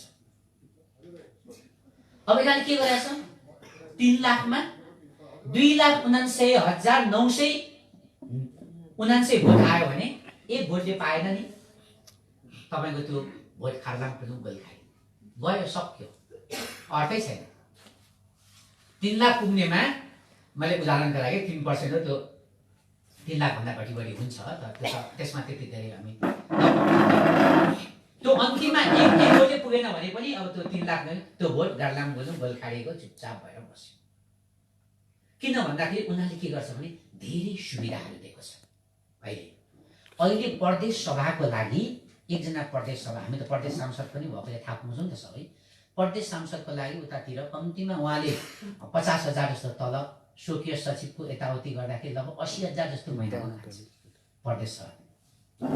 अनि अहिले यताको छ प्रदेश सांसद समानुपातिको प्रदेश सांसदले पनि वर्षमा 1 करोड पैसा उहाँले विनियोजन गर्नुपर्छ। केन्द्र सांसदले वर्षमा 3 करोड पैसा वर्षै नै उसले 3 करोड पैसा खुवाउनु पाउँछ। अनि त्यहाँ कति भ्रष्टाचार गर्दो सुविधा धेरै दिएको छ क्या। अनि त्यो सुविधा खान त्यही काङ्ग्रेस र कम्युनिस्टको मान्छे मात्रै पुगोस्, उनीहरूले भनेको मान्छे मात्रै पुगोस्, अरू नपुगोस् भनेर बडा मिलाएको क्या थ्रेसहोल्ड लगाएर बिचरा के गरेर हामीलाई रोकेको छ। अब त्यसो भने त थारू त कहिले नपुग्ने भयो यस्तोसम्म गरेको छ। जस्तै 3 लाख भोट ल्यायो भने पनि ठ्याक्कै 3 लाख भोट ल्याउँदा थारू पर्दैन। हामी आदिवासीमा पढ्छौँ, राई लिम्बू गुरुङ मगर कोही पढ्छौँ, दलित पढ्छ, मधेसी पढ्छ, खस पढ्छ त थारू पर्दैन। किन भन्दा थारू चाहिँ आदिवासीबाट ऊ अब कानुनी रूपमा आदिवासी होइन, आदिवासीबाट उसको कोटा छुटाएर गएको ऊ थारू कोटाबाट आउनुपर्छ, ऊ आदिवासी कोटाबाट पर्दैन। के गर्नु बनाएको छ नि। त्यसले गर्दा थ्रेसहोल्ड हटाउनुपर्छ। थ्रेसहोल्ड हो भने चेक एन्ड ब्यालेन्स हुन्छ। अब उनीहरूले के भन्छ होइन अस्थिरता हुन्छ, सानो पार्टी छिराउनु हुँदैन, अस्थिरता हुन्छ। अस्थिरता त देखिहाल्यो नि जब बहुमत आयो तब अस्थिरता भयो। त्यहाँदेखि अब तपाईँले चुनाव लानुपर्छ खबरदार।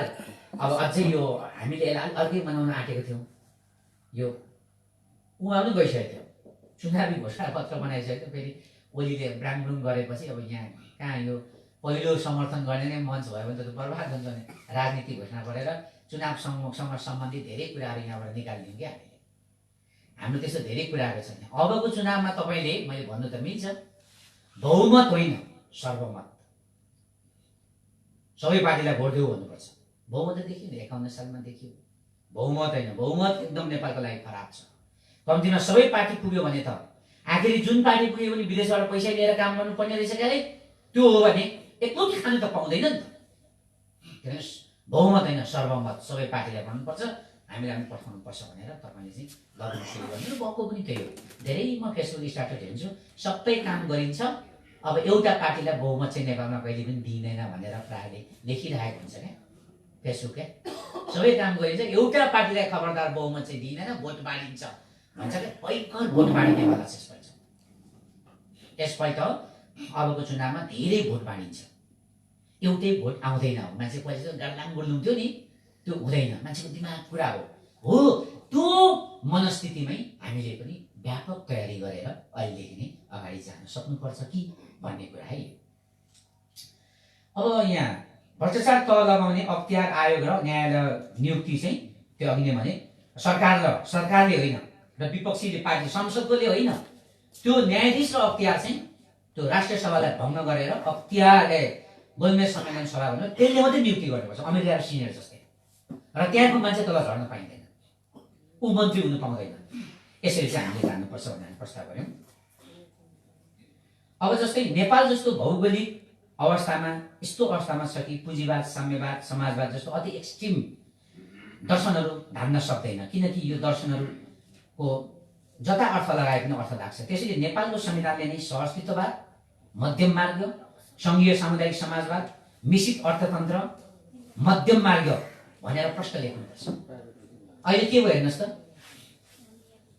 काङ्ग्रेसको समस्या आयो, मित्र राष्ट्र भारतको साथीहरू खुट्टर कुदेर आउने होइन, हस्तक्षेप भन्नुपर्ने हामीले। कम्युनिस्टको भयो, सी जिनपिङले आफ्नो मान्छे खुर्र कुदेर आउने अनि सबै हेर्ने, यो त नाङ्गो खेल मैदानै भयो नि त। त्यसले गर्दाखेरि यो प्रश्न संविधानमै लेख्नुपर्छ, नेपालको नीति भनेको सहअस्तित्ववाद, मध्यम मार्ग, मिश्रित अर्थतन्त्र, योभन्दा जुनसुकै सरकार आए पनि दायाँबायाँ गर्नु मिल्दैन भनेर प्रष्ट किसिमले र असंलग्न। हामी पुँजीवाद पनि होइनौँ, हामी साम्यवाद पनि, यसो बारेमा अगाडि धेरै लेखेको छ है, होइनौँ हामी नेपालवाद हौँ, सहअस्तित्ववाद हौँ भनेर प्रष्ट नजाने हो भने विश्वमा धेरै देशहरू हराएका पनि छन्, धेरै देशहरू विलुप्त पनि भएको छ, यो देश पनि हराउन सक्छ। जुन यो कम्युनिस्ट र काङ्ग्रेसमै मान्छेहरू यो दुईटा एकदम यो त अमेरिका र रसियाको पौँथो जोगी खेल्ने बादहरू क्या। जमानामा अमेरिका पनि विशाल, रुस झन् विशाल होइन। अमेरिकाले एक गर्दा रुसले दुई, उनीहरू त कत्रो भन्नु न, अमेरिका कत्रो, रुस कत्रो, उनीहरूले त विश्व नै खान सक्ने देशहरू। अनि उनीहरूले आफ्नो स्वार्थको लागि एउटा एकातिरबाट कम्युनिजम उठायो, पुँजीवाद उठाउनु नै थियो। एउटाले रातो झन्डा बोकेपछि अर्कोले सेतो बोक्ने नै थियो। त उनीहरूले धान्न सक्नेहरू हो, हाम्रोले धान्न सक्दैन। खगेन्द्रजङ गुरुङ जस्ता अब पुरानो मान्छेलाई सोध्नु भने उहाँले इन्दिरा गान्धीलाई भेट्दाखेरि भनेको अरे के इन्डियाले नेपाल खान्छ, कहिले पनि खाने। किन हाम्रो बाबुले नै प्रश्न भनेको छ कि नेपाल जहिले नेपाल रहोस्, नेपाल चाहिँ चाइना जस्तो पनि नहोस्, नेपाल इन्डिया जस्तो पनि नहोस्, नेपाल। अनि उहाँले माउ सेतुङलाई पहिलो भेट्ने व्यक्ति भने उहाँले भेट्दा नेपाल कस्तो भन्दाखेरि नेपालमा तपाईँ कम्युनिस्ट व्यवस्था किन लाग्नु, नेपालमा कम्युनिस्ट हुनु हुँदैन, ठिक हुँदैन भने, नेपालमा कम्युनिस्ट पनि ठिक हुँदैन, नेपालमा पुँजीवाद पनि ठिक हुँदैन। स्विजरल्यान्ड जस्तो तिमीहरू लगाएर छुट्टै एउटा न्युट्रल कन्ट्री भएर बस्नु, त्यसमै नेपालको, चिनको, भारतको चाहिँ हित छ भनेर उहाँले भन्नुभएको थियो। अनि त्यही भन्ने सुनेर यहाँ आएर अनि मगरा तमुवान स्वायत्त खोज्दाखेरि अनि घरै पक्रेर मारेछ बोले। त्यो चाहिँ उहाँले नेपाल चाहिँ स्विजरल्यान्ड जस्तो बनाउनु भन्यो अरे, मार्क्सको भने, अनि माओको भने, अनि नेहरूको भने पनि त्यही हो, नेपाल चाहिँ नेपालै रहोस्। त्यसैले गर्दा नेपाललाई भोलिको दिनमा पनि तपाईँ हेर्नुहोस्, इन्डियाले नेपाल खान्छ, चाइनाले नेपाल खान्छ, यो नसोच्नुहोस्, कहिले पनि खाँदैन, खानेमा उहिले खाइसक्यो। तर खराब नेताहरूले गर्दाखेरि उनीहरूले के हस्तक्षेप गर्यो, उनीहरू लगानी गएको छ नि त बाबा। चाइनाको यहाँ अरबौँ पैसा पसेको छ नि त, भारतको अरबौँ पैसा पसेको छ नि त, युरोपियन देशको अरबौँ पैसा पसेपछि उनीहरूले खेल्दैन। अनि के उनीहरूले चाहिँ पैसा बोटमा गरेको हो? युकेतिर जानुहोस् त, युरोपतिर कति दुःख गरेर उनीहरूले पैसा कमाएको हुन्छ, जापानले कति दुःख गरेर, भारतमा समस्या किसान आन्दोलन कत्रो चलिरहेको छ, त्योबाट पैसा निकालेर नेपाललाई सहयोग गरेको हुन्छ। चिनको कत्रो समस्या हुन्छ, त्यहाँबाट निकालेर नेपाललाई सहयोग गरेको हुन्छ। त्यो पैसा यहाँ बाहुन शासकले खाएको देख्दा उनीहरूलाई रिस उठ्दैन। तपाईँ चाहिँ कसैलाई 100 रुपियाँ दिनुभयो भने उसले फुरबेस गर्यो भने तपाईँ उफ्रिनुहुन्छ, त्यस्तै त हो नि। त्यसैले गर्दा चाइनाले नेपाल खान्छ, अमेरिकाले नेपाल खान्छ, भारतले नेपाल खान्छ, म चाहिँ यो कुरामा विश्वास गर्दैन। यस्तो कुरामा हामी अल्मलिँदैन। यसले हामीले देखाउँछन्, यो राष्ट्रवादको उनीहरूले हामीलाई डर देखाउँछन्। हामी छाती खोलेर हाम्रो पहिचानको, हाम्रो मुद्दाको कुराहरू उठाउनुपर्छ। 100औं वर्षसम्म भारत रहनेछ, चाइना रहनेछ, नेपाल रहनेछ 1 लाख वर्षसम्म। यो देश कहिले कसैको अगाडि झुक्ने छैन, कसैको। त्यसैले त काम पनि त गर्नु पर्यो नि त। 1 खरबको चामल आयो अरे यहाँ खाद्य पदार्थ इन्डियाबाट, अनि इन्डियासँग जोडी खोज्दा मान्छेहरूले त्यसैले त्यो कुराहरूमा छ। त्यसैले संविधानमै लेख्नुपर्छ है। जसरी यिनीहरूले समाजवाद भनेर संविधानमा लेख्यो नि, अहिलेको नेपाली समाजमा समाजवाद भनेर लेख्यो नि, त्यो गल्ती छ। त्यो समाजवाद होइन, त्यो समाजवादले त कम्युनिस्टतिर गइहाल्यो। हामी कम्युनिस्टतिर पनि होइन, कम्युनिस्ट भनेको उत्तर, पुँजीवादतिर पनि होइन, दक्षिण त्यता पनि होइन, बिचको बाटो चाहिँ संविधानमै कोर्नुपर्छ भनेर हामी प्रस्ताव राख्यौँ। अब ILO 169 लेख्नुपर्छ, त्यो भइहाल्यो। अब एकीकरणको अवधिमा विभिन्न जातिहरूमाथि जुन अन्याय गरियो, अत्याचार गरियो, होइन हजारौँ तामाङलाई मारियो, हजारौँ तपाईँको राईहरूलाई, सबसे बढी राईहरू पनि मरेका छन्। 1000 जना राईहरूलाई त अब त्यो एकदमै उमै लेखेको छ होइन, काटी काटी अरुण तमोर नदीमा बगाएर अरुण नदीमा राईहरूलाई मारेका छ। 1000 जना राईहरूको लासहरू त्यहाँ ढल्यो भनेर त सबै बाहुनले लेखिरहेछन् त्यो कुरा। तामाङहरूमाथि एकदमै ठुलो अन्याय हो एकीकरणको सवालमा। नेवारहरूमाथि 19 धागे नाक कान काटियो, एकदमै ठुलो अन्याय भयो। लिम्बुवानसँग सन्धि भयो 1831 मा, त्यो सन्धि 2025 सालसम्म कायम रह्यो। 25 सालसम्म लिम्बुवान त एउटा भिन्नै प्रान्तै थियो नि, प्रान्तै थियो नि 25 सालसम्म। त्यो कुराहरू पनि आउने यो संविधानमा चाहिँ आदिवासीसँग भएका सन्धि सम्झौता पनि उल्लेख हुनुपर्छ भन्ने कुराहरू उठाइयो। र नेपालको नाम सङ्घीय लोकतान्त्रिक गणतन्त्र नै लेखिनुपर्छ स्पष्ट संविधानमा भनेर हामीले काम गर्यौँ। अहिले जुन हल्लायो नि, यो हल्लाउनु पाइँदैन भन्ने हाम्रो प्रश्न अडान छ। अनि प्रवासमा रहेका नेपालीहरूले पनि भोट दिने, प्रवासबाटै भोट दिन पाउने, प्रत्यक्षमा भोट दिन नपाए पनि समानुपातिमा भोट दिने, आफै सम्झिनुहोस् न। म त खेलाची होला भनेको। अस्ति निर्वाचन आयोगले अब हामी पनि यो संसदमा केन्द्रमा नभए पनि प्रान्तमा त छ नि हाम्रो होइन, अनि हामीलाई पनि बोलाउँछ कि राष्ट्रपति प्रधानमन्त्रीहरूसँगको छलफलमा हामीलाई पनि अध्यक्षहरू त्यो बोलाइरहन्छ। म गएँ, म त्यतिकै 40-45 लाख भनेको होला। निर्वाचन आयोगले राष्ट्रपति प्रधानमन्त्री र सबै दलको अध्यक्षहरू अगाडि ब्रिफिङ गरेको नै के गर्यो भने 40 लाख आधिकारिक, 50 देखि 55 लाख नेपालीहरू बाहिर छन् भनेर सबैको अगाडि निर्वाचन आयोगले नै ब्रिफिङ गर्यो। कति चाहिँ नेपाली बाहिर रहेछ त भने यत्रो देशमा उसले उसको ब्रिफिङ। अब हामी त भन्थ्यौँ त्यतिकै हावामा 50-60 लाख नेपाली बाहिर छ भन्थ्यौँ नि त। अब त्यो त यसो हावामा बोलेको होला, हामीले पनि भन्थ्यौँ जस्तो लाग्थ्यो। तर निर्वाचन आयोगले ब्रिफिङ गर्दा त्यसरी गरे हामीले।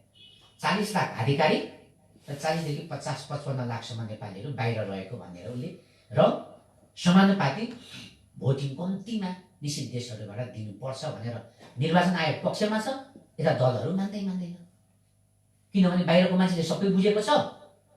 उनीहरूले त यसो हेर्छ, हिजोको काङ्ग्रेस कम्युनिस्ट भोट दिँदैन उनीहरूले त होइन।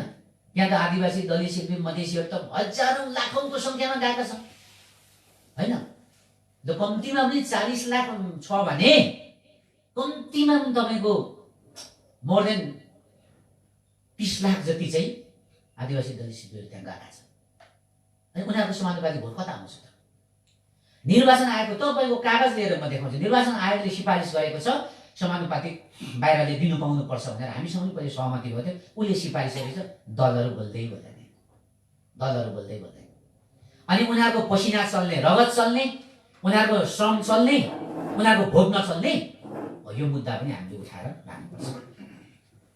अनि गोर्खा सैनिकहरूको यो नागरिकताको सम्बन्धमा, खास गरी ब्रिटिस गोर्खा सैनिकहरू नागरिकता सम्बन्धमा, अब ब्रिटिस गोर्खाले ब्रिटिसमा लाँदा अब जसको नेपाली नागरिकता छ उसलाई मात्रै लाने, नेपाली नागरिक आइडेन्टिटी मानेर लाने। 1947 को त्रिपक्षीय सन्धि भएर लगेको हो। तर पछि चाहिँ अब बेलायतको चाहिँ फेरि उनीहरूले उता आवासीय नागरिकता दियो भने यता नागरिकता फेरि लोप हुने। त्यसैले गर्दा कम्तीमा बेलायतको सैनिकहरूको, गोर्खा बेलायती सैनिकहरूको निश्चित अवधिसम्म यो चाहिँ मतलब नेपालको नागरिकता खारेज हुनु हुँदैन भन्ने अहिले ब्रिटिस गोर्खाहरूको चाहिँ आवाज हो। त्यसलाई पनि हामीले समेटेका छौँ।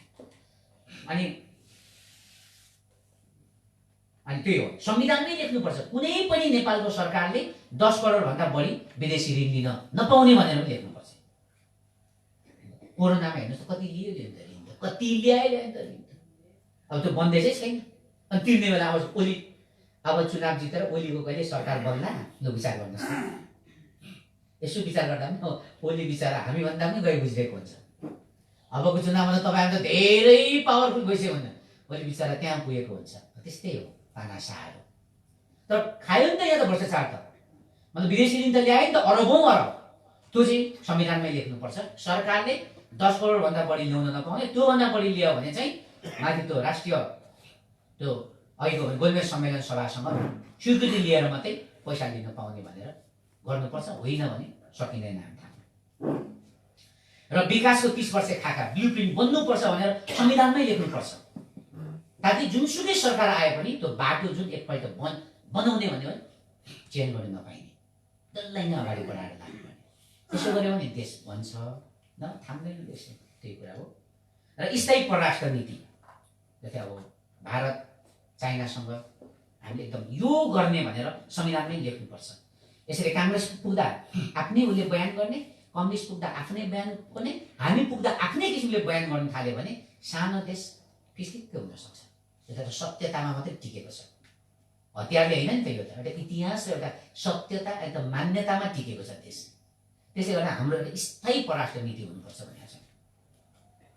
र यसरी हामीले यो हाम्रो कुरा अब लास्टमा चाहिँ मैले के कुरा जस्तै अब हामीले के हाम्रो प्रतिबद्धताहरू त त्यही हो।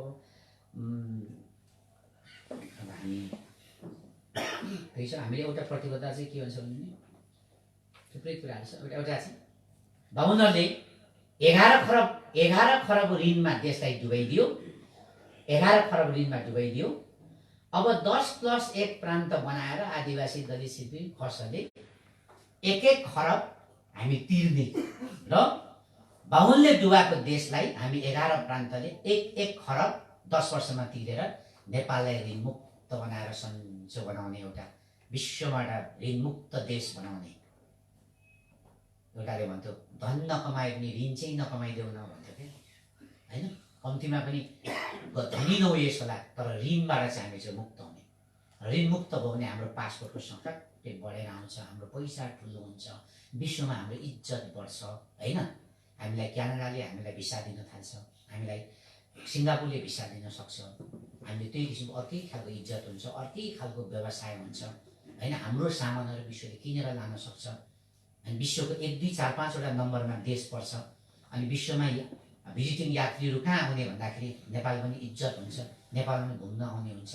काठमाडौँमा कुनै दिन अहिले जसरी मान्छे ठोकिन्छ त्यसरी कुहिरेहरू ठोकिन्थ्यो 40, 41, 42, 43 सालमा। अहिले कुहिले भनेपछि दुर्बिनले लाउँदा पनि देखिनु छोड्यो, होइन? यहाँको सबै बिग्रियो। त्यसले गर्दाखेरि त्यो हामीले प्रतिबद्धता गर्छ। बाहुनले खतम पारेको 11 खरब ऋणमा डुबाएको देश 11 प्रान्तले 1 खरब 10 वर्षमा तिरेर नेपाललाई ऋणमुक्त हामी बनाउने हाम्रो प्रतिबद्धता छ। अनि यहाँ गरेका छौँ यो एजेन्डामा अब महिला, किसान, अपाङ्ग धेरैको कुराहरू समेट्न सकिएन, त्यो फेरि सेकेन्डमा आउँछ। यो चाहिँ अब हाम्रो अहिलेको र अब अन्तिममा हामीले गर्नुपर्ने 1 मिनटमा अब त्यही हो।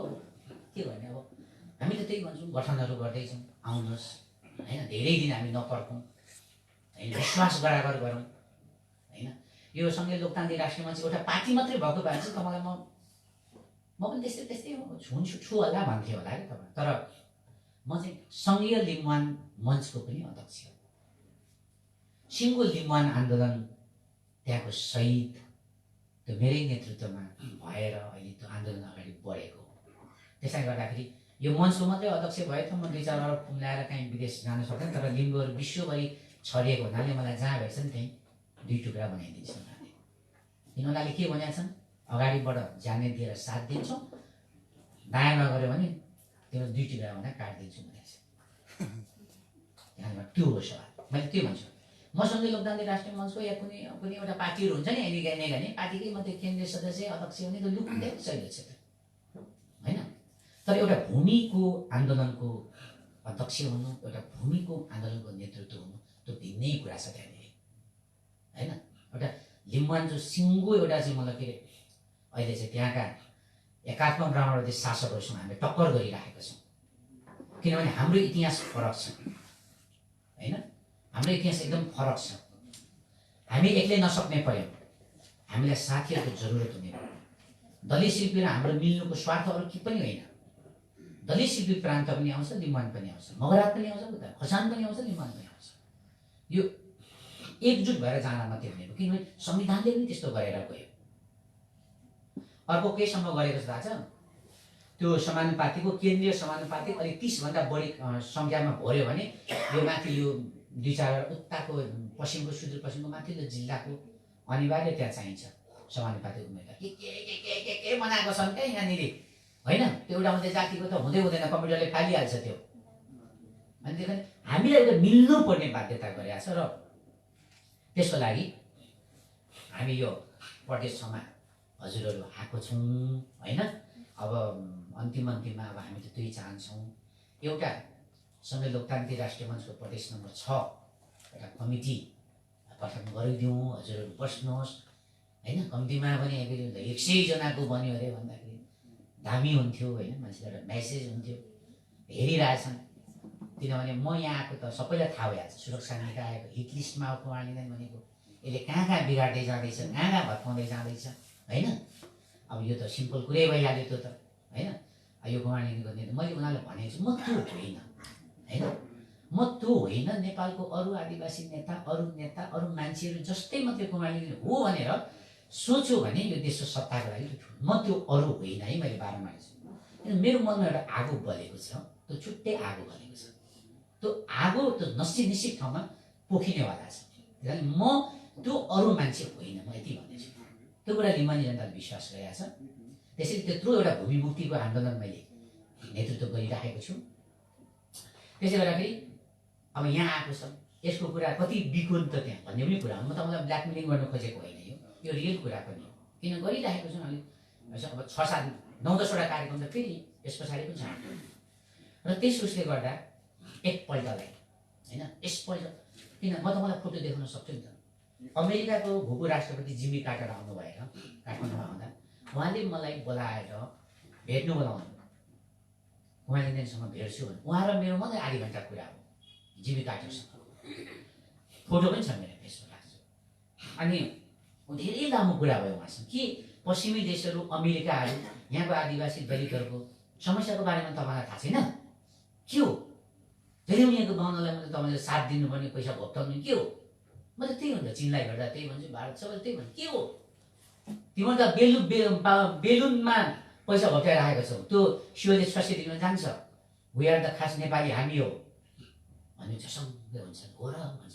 यो पनि ट्रान्सलेट गरेर सबै राजदूतावासलाई दिने भन्दैछ कि हामी दिने होइन, हाम्रो साथीहरू गएर ट्रान्सलेट गरी हामी दिने नि।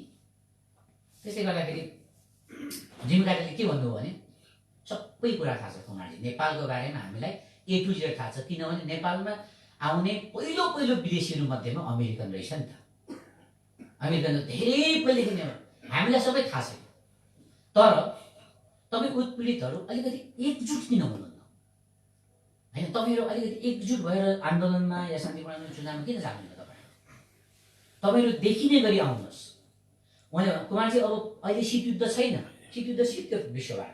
उहाँले अब शीतयुद्धमा पो एउटा सानो दुखिया जाललाई पनि लगानी गरेर अमेरिका र रुसले ठुलो नेता बनाउँथ्यो, अब त्यो छैन। अब भनेको जसले अलिकति पहिले सुरुमा गरेर देखाउँछ, साँच्चै गर्छ, उसलाई गोप्य तरिकाले होइन, ओपेनली उसकोमा कार्यक्रम। तपाईँहरू भोलि चाहिँ सरकार बनाउने स्थिति या ठुलो एउटा निश्चित सांसदको सङ्ख्या आएपछि तपाईँहरूसँग हामी सिधै बढ्छौँ। तपाईँलाई थाहा छ त्यो कति पूर्व लिम्बुवानमा युरोपियन युनियनको सांसदहरू भेट्न आउँदाखेरि सुजाता कोइराला परराष्ट्र मन्त्री थियो होइन, भेट्नु पाउँदैन भनेर कत्रो हङ्गामा मच्चियो त्यतिखेर। त्यो हामीसँग भेट्ने भनेको थियो, युरोपियन युनियनले को सांसदहरूले लिम्बुवानको नेता हामीसँगै भेट्ने भनेर गरेको थियो। बिचरा सुजाता रुएर भेट्नै दिएन।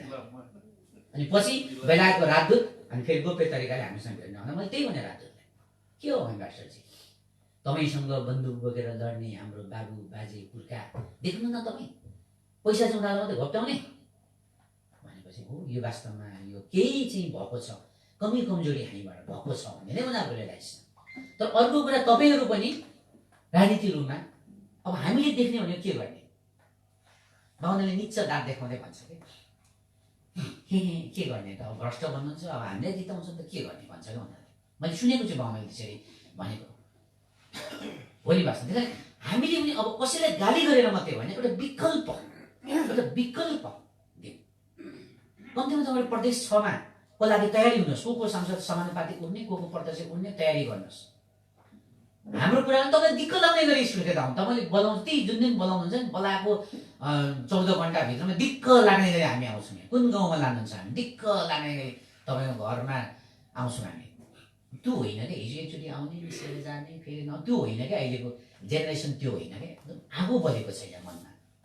तर के हो भन्दा त्यो आगो चाहिँ ब्राङ अर्को जातिलाई गाली गरेर नहुँदो रहेछ नि त। अनि उसको प्लानलाई काट्नु हाम्रो पनि प्लान चाहिने रहेछ, उसको योजनालाई काट्नु हाम्रो पनि योजना चाहियो, उसको संगठनलाई काट्नु हाम्रो पनि संगठन चाहियो। त्यो आक्रोशले मात्रै हुँदै भएन, यहाँ भएर त्यसरी भएन। हामी कुल दिमागले उसको यो प्लान छ, यो प्लानलाई यसरी काट्ने यसरी काट्ने यसरी काट्ने। किन कम्युनिस्टको इच्छा त पुरा हो मान्छेको अब, होइन? अब त नेकपा ओली र नेकपा प्रचण्ड माधव अब झगडा गरेरै अब चाहिँ मतलब त्यहाँ त अब सिधै क्रम हुन्छ त्यो त चुनावसम्म। अब पार्टी अफिसको कुराले मारामार, मैले 100जनाभन्दा बढी शहीद हुनुहुन्छ है साथीहरू भनेको छु। किन स्पेसल नेकपा एमालेसँग त धेरै सम्पत्ति छ, होइन? अब एमाले नै 2 फ्याक भयो, जम्मा त 4 फ्याक भयो नि त। माओवादी पनि 2 टुक्रा भयो, एमाले पनि 2 टुक्रा भयो, तर 4 फ्याक भइरहेको छ, होइन त? अनि त्यो सम्पत्तिहरूको लडाइँ हुँदा हुँदा अब पार्टी कार्यालयहरू कब्जा गरागर हुन्छ, ताला लगालग हुन्छ, होइन? भइसकेको छ नि त धेरै ठाउँमा। अब त्यो त त्यसरी जान्छ। त्यसले गर्दा यस्तो बिल्कुल एकदमै सुनौलो मौका हो। र अब अर्कोतिर सँगै लोकतान्त्रिक राष्ट्रिय मञ्चलाई जसलाई विप्लवलाई सोध्नुहोस् के छ भने ठिकै यो आन्दोलनकारी पार्टी चाहिँ हो भन्छ। वैधलाई सोध्नुहोस्, होइन? सङ्घीय लोकतान्त्रिक राष्ट्रिय मञ्च गणतन्त्रवादी हो।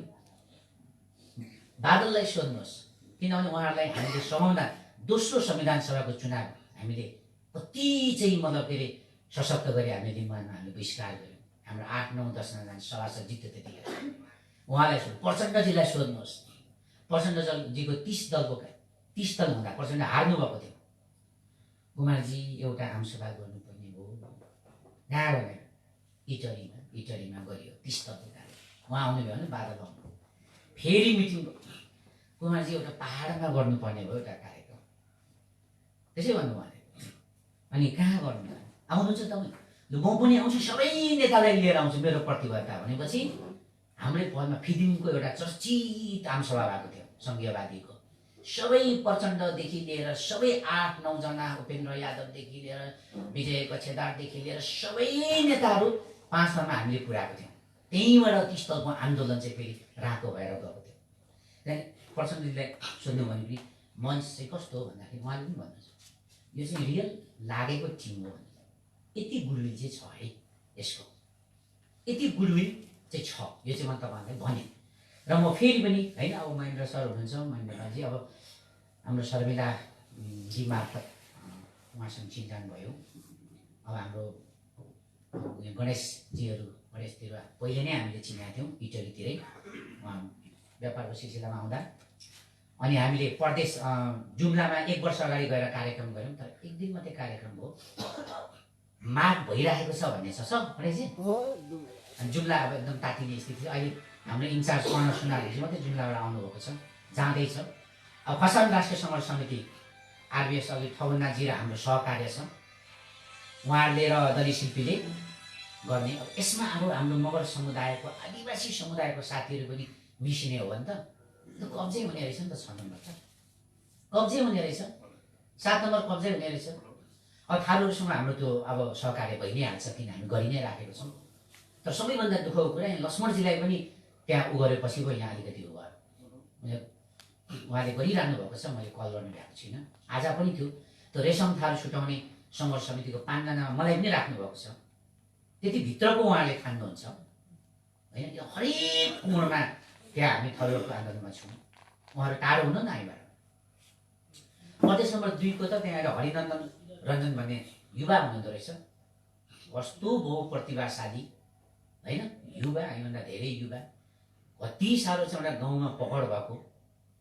1000-1200 मान्छे त एकैछिनमा चाहिँ उहाँले त हामी 10 घन्टा अगाडि खबर गर्दा त्यत्रो मान्छे जम्मा गर्नुभएको, त्यत्रो पकड भएको।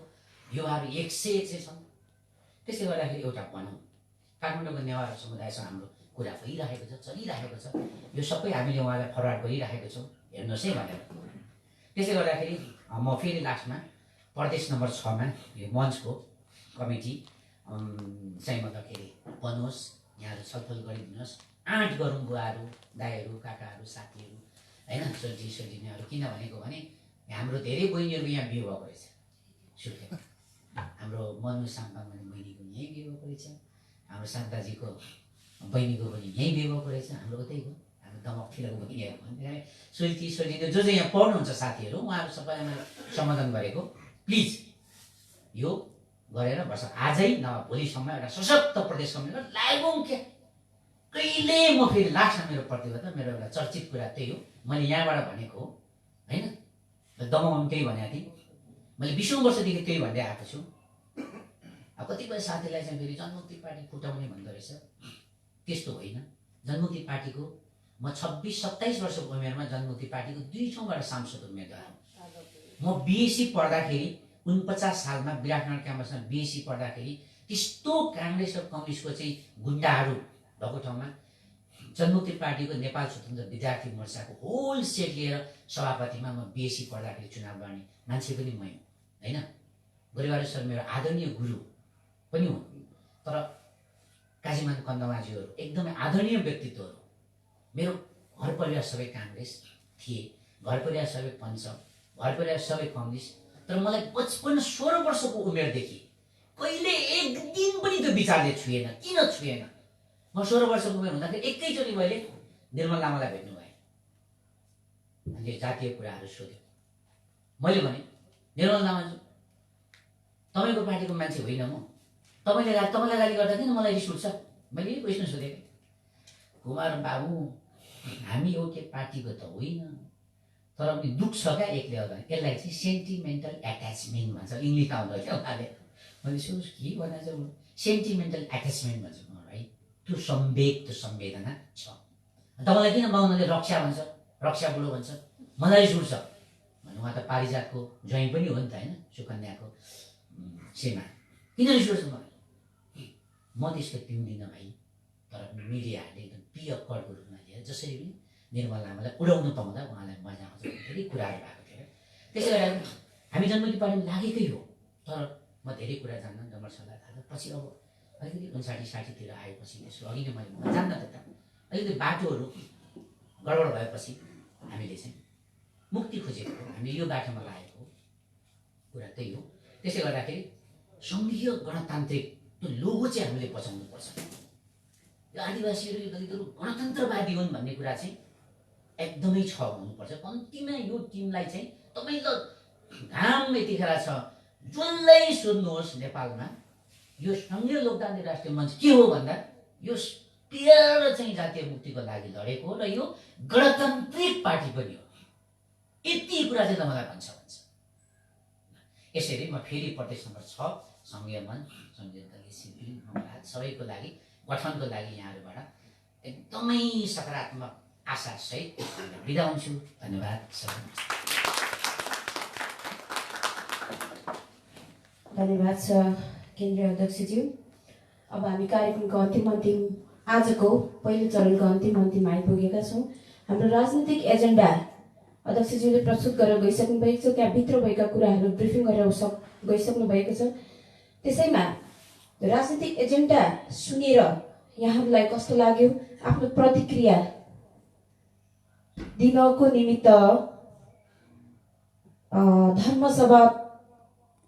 धर्मदय सभाका अध्यक्ष मोहन थापाज्यूलाई हार्दिक अनुरोध गर्दछु। उहाँलाई जोरदार तालीले स्वागत गरिदिनुको निमित्त फेरि पनि अनुरोध गर्दछु। उपस्थित महानुभावहरू, हामी कार्यक्रमको लगभग अन्तिम अवस्थामा छौँ। यहाँहरूले हाम्रो भनाइहरूलाई धैर्य धारणाका साथ सुनिदिएकोमा फेरि पनि हार्दिक आभार प्रकट गर्दछु।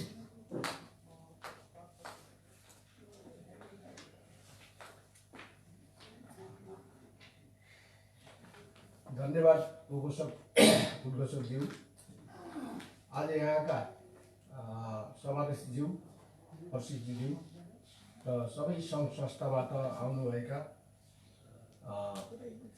महानुभावहरूलाई मेरो तर्फदेखि र धर्मदय सभाको तर्फदेखि हृदयदेखि साधुवाद शुभ मङ्गल नमस्कार भन्न चाहन्छु। आज 2077 साल पुस 17 गते को यहाँ कार्यक्रम भइरहेको थियो र यसको लागि महेन्द्रजीले भन्नुभयो र हामीहरू सबैले कोसिस गरेको हो। तर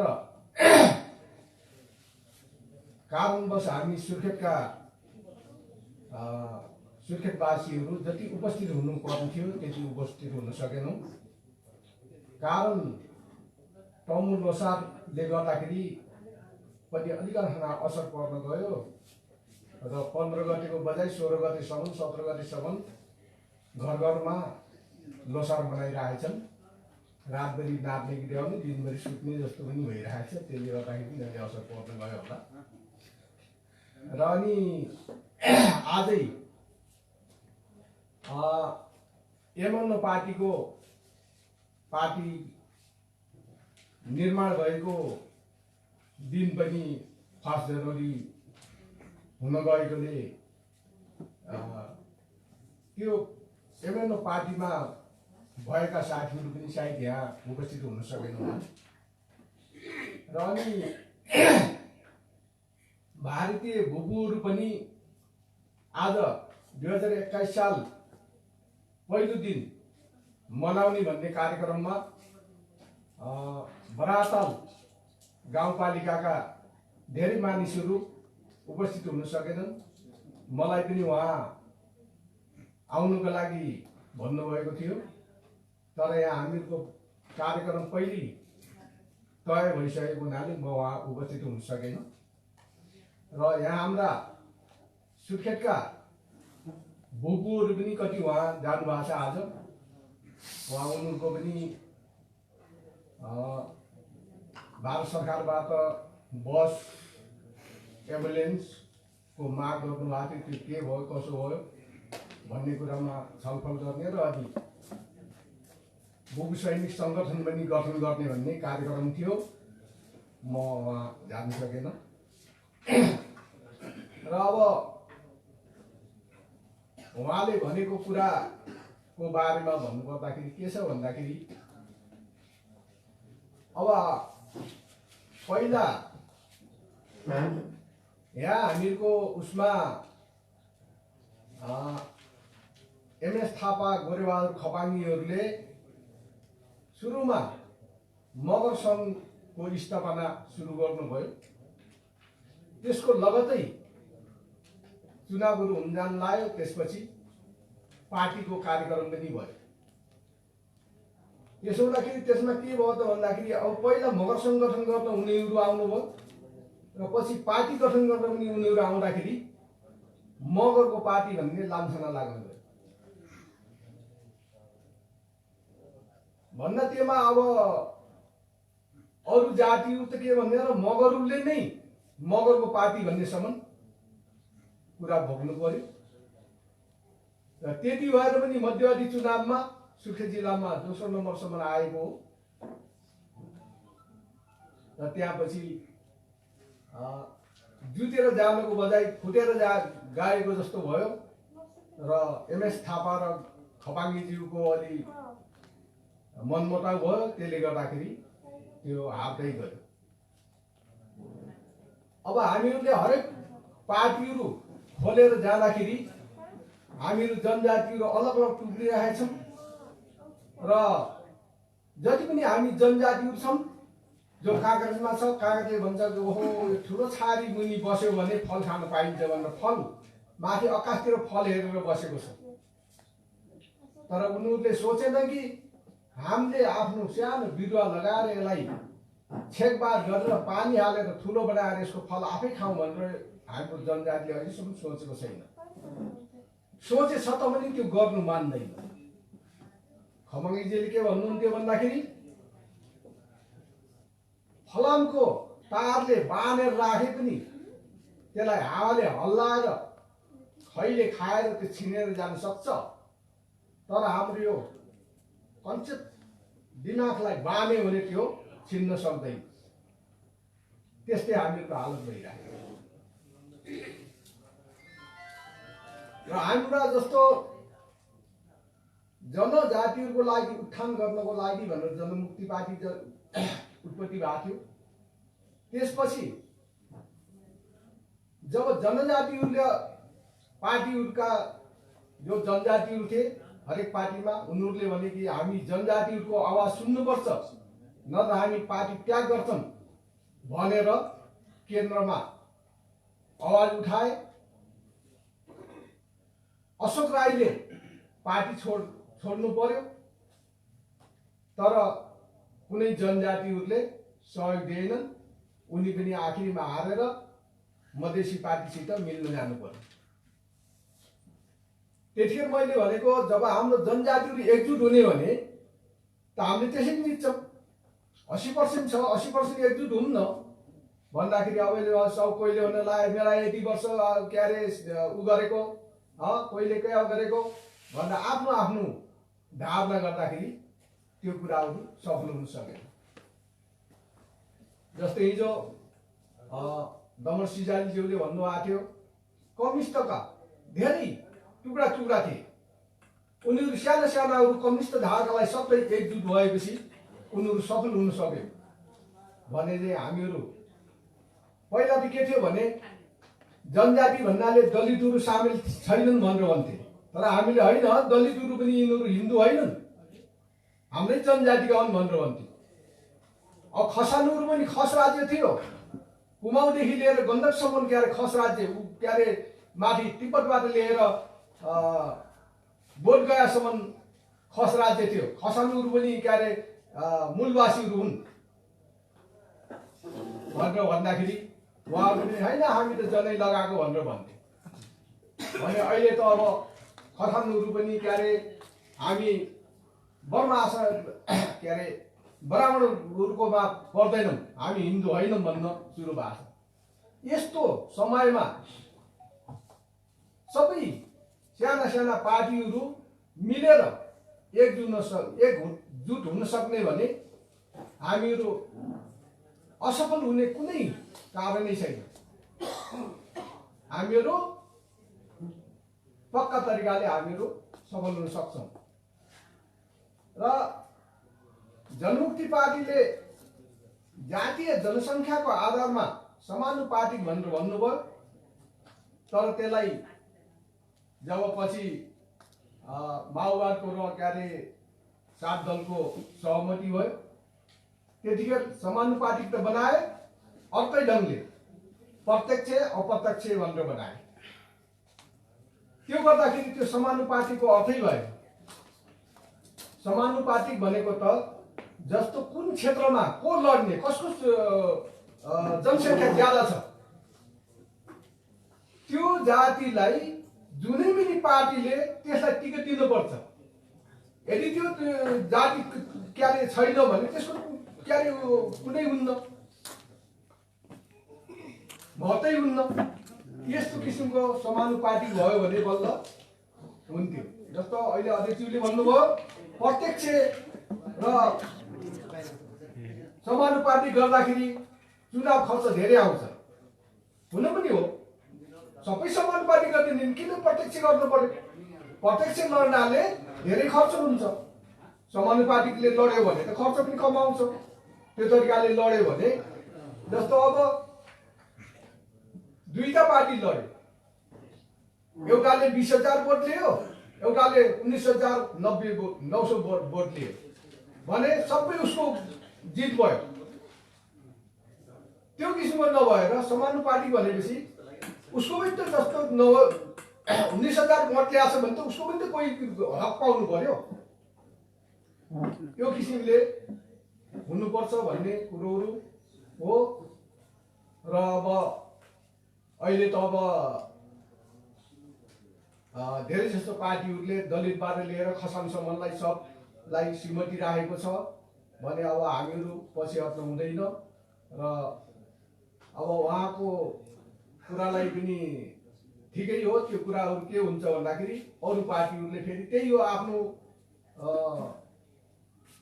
बाँकी 100 सेयर भने जस्तो सबले आफ्नो आफ्नो पार्टीलाई नै ठुलो बनाउन खोज्छन् र हामीहरू कसरी एकजुट भएर जाने के गर्ने यसको अब ठिकै छ। पार्टी अलग अलग भए पनि अलग अलग किसिमले लडे पनि तर त्यसको चुनाव लड्ने समयमा सबै जनजातिहरूका पार्टीहरू मिलेर क्षेत्र क्षेत्र बाँडेर अघि त्यस्तो किसिमले लड्यो भने जसरी पनि जित्नेको कुरो त्यो गर्न सके पनि राम्रो हुन्थ्यो। र सगर्व हुन सक्छ भने सबै एकजुट हुने किसिमको गोलबन्द हुन सक्ने कार्यक्रम गर्न सके धेरै राम्रो हुन्थ्यो भन्दै म मेरो छोटो मनशक्ति यिनै टुङ्गाउन चाहन्छु। जय सङ्घ लोकतान्त्रिक।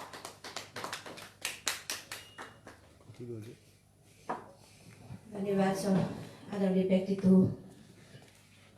मोहन थापाज्यू, अब हामीसँग दुईजना वक्ता मात्रै हुनुहुन्छ र आजको दुईजना वक्ता पछाडि हामी आजको कार्यक्रमलाई स्थगन गर्छौँ। भोलिको हाम्रो कार्यक्रममा प्रदेश स्तरीय समिति सभा, त्यसै गरी जिल्ला स्तरीय समिति गठन गर्ने हाम्रो कार्यक्रम रहेको छ। त्यसैले सम्पूर्ण उपस्थित महानुभावहरूमा भोलि हाम्रो कार्यक्रम 10 बजेदेखि सुरु हुन्छ। यहाँहरू सबैजना उपस्थित भई आफन्तजनहरूलाई पनि लिएर आइदिनु हुन विनम्र अनुरोध गर्दै आफ्नो धारणा व्यक्त गरिदिनु हुनको निमित्त आदरणीय व्यक्तित्व गगन गुरुङज्यूलाई हार्दिक अनुरोध गर्दछु। उहाँलाई तालीले स्वागत गरिदिनु हुनको निमित्त विनम्र अनुरोध गर्दछु। आदरणीय व्यक्तित्व गगन गुरुङज्यू।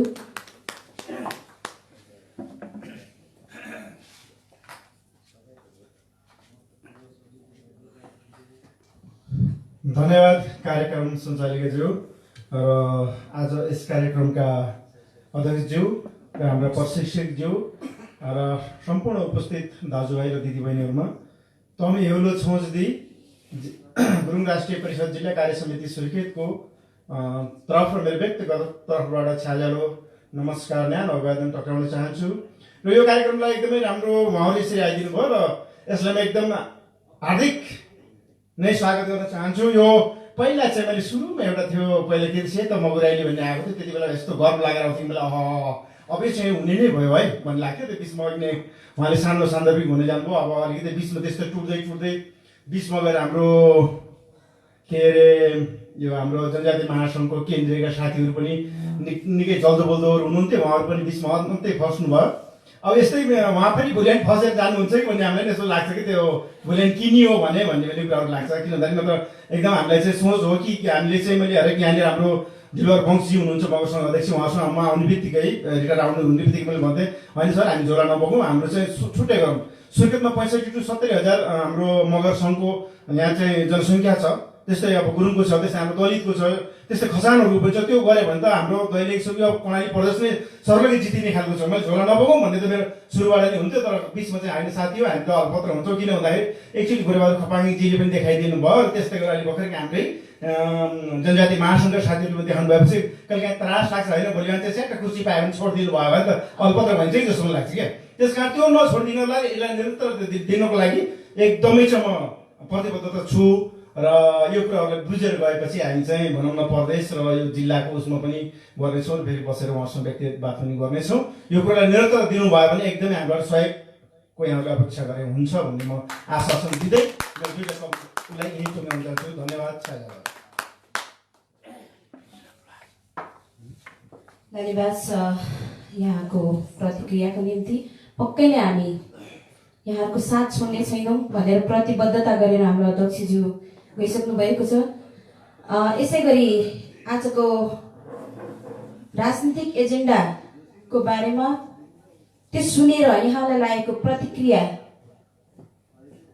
फिडब्याक दिनुहुनको निमित्त दिलबहादुर बन्सीजी जिल्ला अध्यक्ष मगर सङ्घका अध्यक्ष हुनुहुन्छ, उहाँलाई जोरदार तालीले स्वागत गरिदिनु हुनको निमित्त हार्दिक अनुरोध गर्दछु। अब हामी आजको कार्यक्रमको अन्त्यमा छौँ। भोलि बिहान हाम्रो कार्यक्रम निरन्तर हुने नै छ भन्दै उहाँलाई होइन प्लिज होइन ठिक छ उहाँलाई जोरदार तालीले स्वागत गरिदिनु हुनुको निम्ति हार्दिक अनुरोध गर्छु। धन्यवाद उदयज्यू। आज यस अन्तर्क्रिया कार्यक्रम प्रशिक्षण कार्यक्रमका अध्यक्षज्यू, त्यसै गरेर मञ्चमा आसीन सम्पूर्ण अतिथिज्यूहरू र विभिन्न जातीय सङ्गठनबाट आउनुभएका अध्यक्ष प्रतिनिधिज्यूहरूमा मेरो तर्फबाट र नेपाल मगर सङ्घ सुर्खेतको तर्फबाट यहाँलाई जोडले नमस्कार टक्राउन चाहन्छु। प्रतिक्रिया भनिसकेपछि म धेरै भन्न चाहन्न, केही कुरा सुझाव मात्रै मेरो आउनेछ। म पहिला प्रथम राम्रो पक्षमा के भन्न चाहन्छु भन्दाखेरि यहाँ सङ्घीय लोकतान्त्रिक मञ्चले सबैभन्दा शिल्पी जाति र खसान जाति हामी भन्छौँ, क्षेत्री पनि भन्छौँ, सायद अलिकति नबुझेर पनि होला। र खसान जाति मैले त अझै के भन्न चाहन्थेँ भने मेरो विचारमा हो भने यो प्रदेश मगरात खसान प्रदेश हुनुपर्ने मेरो सोचमा हो भने त्यसले गर्दाखेरि उहाँहरूलाई समेट्नु भएको छ। यहाँहरूलाई धेरै धेरै मेरो तर्फबाट र मगर सङ्घको तर्फबाट धन्यवाद दिन चाहन्छु। धेरै राम्रो कुरा हो। त्यसो गर्दा अर्को कुरा के भन्न चाहन्छु भने यहाँ यो विभिन्न जातिको लोगो झुन्डा राख्नु भएको छ ब्यानरमा। यस पनि यो एकदमै राम्रो मैले सोचेको छु। धेरै राम्रो छ, यसले सबैलाई समेटेको छ, एकदम राम्रो छ। तर थोरै धेरै साथीले भनिसक्नु भयो होला, मैले पनि देखेको त्यही नै हो। कस्तो भन्दाखेरि यहाँ विभिन्न हाम्रा पार्टीहरू छन्, विभिन्न यहाँलाई धेरै भन्नै पर्दैन, एमएनओबाट लगाएर थुप्रो पार्टीहरू हाम्रो जनजातिका पार्टीहरू छन्। तर यो पार्टीहरूले सबैले हाम्रै पार्टी राम्रो, हाम्रै पार्टीमा आउनुहोस् भन्नुहुन्छ। तर सबैको हेर्दाखेरि यो त अझै राम्रो लाग्यो। यहाँको अहिले घोषणापत्रहरू सुनाउनु भयो अध्यक्षज्यूले, धेरै कुरा मैले राम्रो माने, प्रष्ट छ। तर मात्रै के हो भन्दाखेरि हामी साना पार्टीहरू छौँ अहिले हालको लागि है। साना पार्टी हुँदाखेरि हामी चाहिँ अलि शक्तिशाली बन्न पुग्दैनौँ कि भन्ने मेरो भनाइ हो। शक्तिशाली बन्नुको लागि जस्तै विचार मिल्ने पार्टीहरू, विचार नमिल्ने शब्द कुरै छोडिदिनुहोस्, विचार मिल्ने पार्टीहरूलाई समायोजन गरेर उहाँहरूको विचार, पार्टीको विचार के र यो सङ्घीय लोकतान्त्रिक राष्ट्रिय मञ्चको विचार के, यसलाई मन्थन गरेर चाहिँ एउटै पार्टी बनाउनु जरुरी छ नेपालमा। सानातिना पार्टीले अब त्यति मैले भविष्य देख्दैन। ठिक छ, भनाइ राम्रो छ, घोषणापत्र राम्रो छ, तर हाम्रो मान्छे के छ भन्दाखेरि विभिन्न पार्टीमा लाग्नु भएको छ।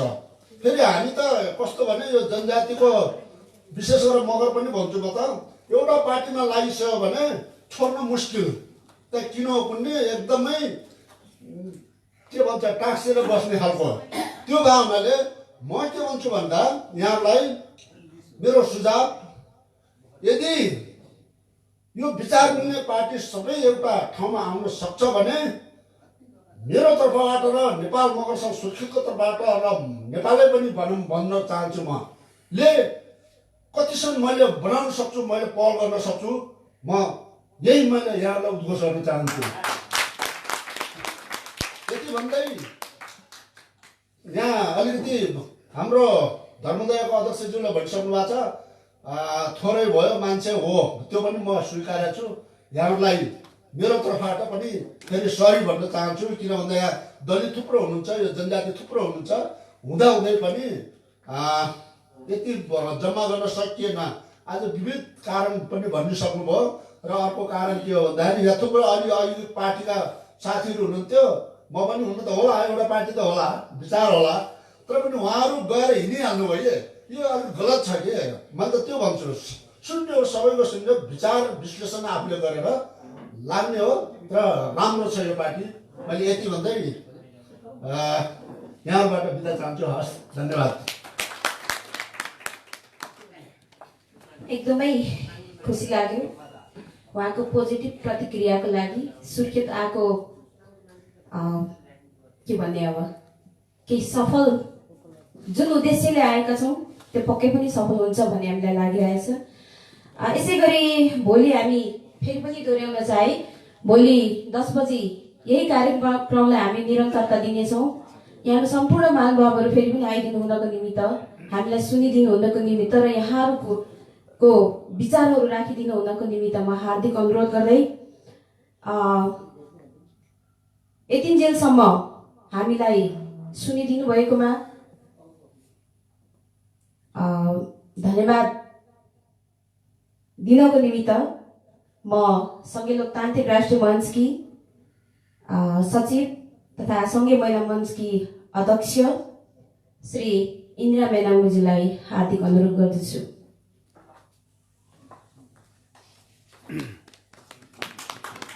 धन्यवाद छ कार्यक्रम सञ्चालिका पार्टीका सङ्घीय महिला मञ्चका महासचिव र आजको यस प्रदेश स्तरीय अन्तर्क्रिया तथा प्रशिक्षण कार्यक्रमका सभाध्यक्षज्यू र प्रमुख प्रशिक्षकज्यू र यस प्रशिक्षण कार्यक्रममा हाम्रो निम्तोलाई स्वीकारेर आउनुभएका विभिन्न सङ्घ संस्था राजनीतिक दलका प्रमुख तथा प्रतिनिधिज्यूहरू र हामीसँगै आएका हाम्रा टोली साथी सहकर्मी साथीहरू र सम्पूर्णलाई हार्दिक न्यानो अभिवादन टक्राउन चाहन्छु।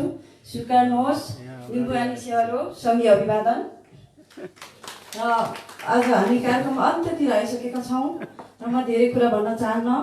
हाम्रो पार्टीको सङ्घीय लोकतान्त्रिक राष्ट्र मञ्चको राष्ट्रिय राजनीति सम्बन्धी तथा पार्टीको एजेन्डाहरू प्रस्तावित एजेन्डाहरू पनि यहाँहरूले सबै सुनिसक्नु भएको छ र यो पार्टी कसरी अगाडि बढ्ने र हामी सम्पूर्ण पीडित उत्पीडित आदिवासी सम्पूर्ण पीडित पक्षका समुदायहरू कसरी अगाडि बढ्न सक्छ भन्ने अवधारणाहरू सुनिसक्नु भएको छ र यसै कुराहरू मनन गर्दै हामी यो हजुरहरूमाझ यो विनम्र अनुरोध गर्दछौँ, तपाईँ हामी सबै एक भएर एकचोटि अब यो देशलाई बनाउने जिम्मेवारी भूमिका हामी पनि निर्वाह गराउने आग्रह गर्न चाहन्छु। र आज हाम्रो कार्यक्रम समाप्त भएको छैन, स्थगन मात्रै हुन्छ र भोलि प्रदेश स्तरीय कमिटी अथवा जिल्ला स्तरीय गर्ने जुन हाम्रो धोको छ त्यो पुरा गरिदिनुहोस् र भोलि चाहिँ सबै कुरालाई थाती राखेर केही यो हामी अहिले यो देशको परिस्थिति र अवस्था अनुसार कसरी अगाडि बढ्नुपर्छ होला भन्ने गहन अध्ययन मनन गरेर भोलि तपाईँहरूका आफन्तहरूलाई र अझै धेरै उपस्थिति दिएर भोलि चाहिँ जसरी भए पनि प्रदेश कमिटी एउटा गठन गर्ने हाम्रो धोको तपाईँ हामी मिलेर अगाडि बढ्ने जुन हाम्रो सपना छ त्यो पुरा गरौँ भन्ने म आग्रह गर्न चाहन्छु हाम्रो पार्टीको तर्फबाट। र यतिन्जेलसम्म आफ्नो समयकोलाई व्यस्तताको बावजुद पनि यी महत्त्वपूर्ण भनाइहरू तपाईँले सुनिदिनु भएकोमा सम्पूर्ण उपस्थितहरूलाई हाम्रो सिङ्गो पार्टीको तर्फबाट र महिला मञ्चको तर्फबाट हार्दिक धन्यवाद टक्राउन चाहन्छु। अनि धेरै धेरै धन्यवाद दिन चाहँदै भोलि पनि फेरि यहाँ हाम्रो भेट हुनेछ र एउटा सशक्त एउटा प्रदेश स्तरीय र जिल्ला स्तरीय कमिटी गठन हुन्छ भन्ने आशाका साथ म स्टेजबाट बिदा हुन चाहन्छु। हवस् त, सेवाहरू, नमस्ते। धन्यवाद सदस्यज्यू। अब हामी कार्यक्रमको साँच्चीकै अन्तिम फेजमा छौँ। अब इतिहासको लामो कालखण्डदेखि जातीय विभेद छुवाछुत त हामीले भोग्दै आएको छौँ। त्यसैले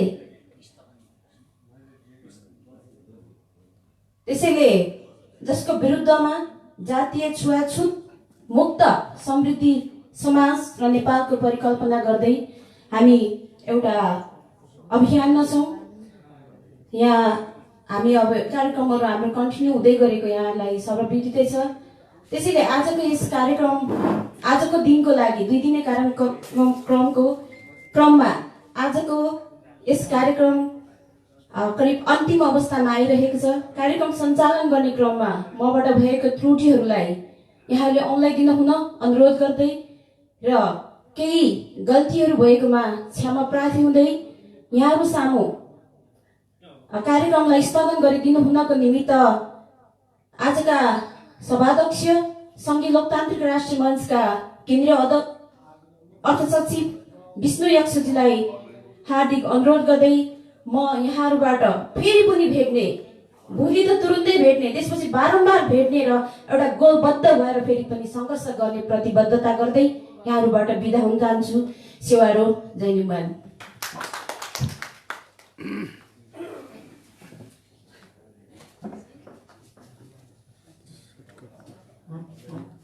धन्यवाद छ यस कार्यक्रमका सञ्चालिका सङ्घीय लोकतान्त्रिक राष्ट्रिय मञ्चका सङ्घीय अर्थ सचिव गङ्गा लिम्बू हाङसङज्यूलाई।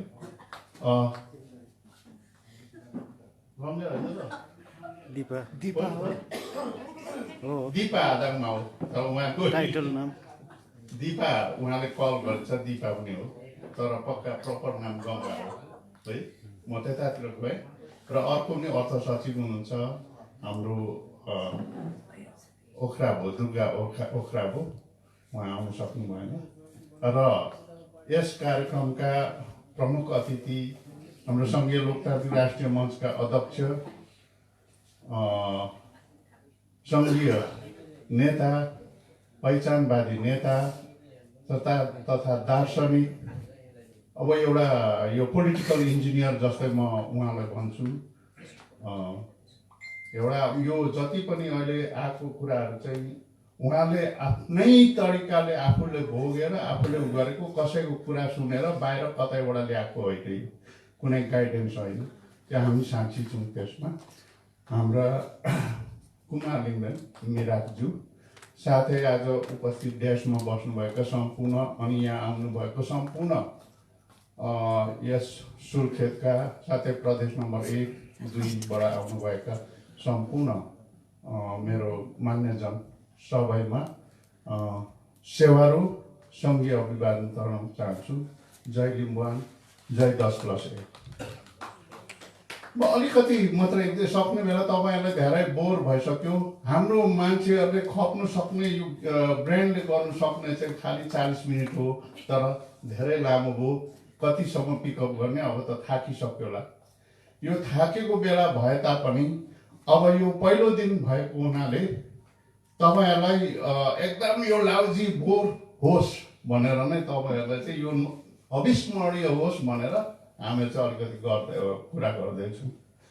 र हामीले एउटा कुरा हामीले कम्ब्याट एप्रिसिएसन गर्दाखेरि अथवा ब्याटल एप्रिसिएसन गर्दाखेरि के गर्ने, ब्याटल प्रिपरेसन गर्दाखेरि के गर्नुपर्ने छ भने हाम्रो शत्रु कतिको शक्तिशाली छ र उसकोसँग के हतियार छ, हामी कतिको शक्तिशाली छौँ र हामीसँग के हतियार छ र हाम्रो कमजोरीपन के हो, यति चाहिँ बुझ्न आवश्यक छ।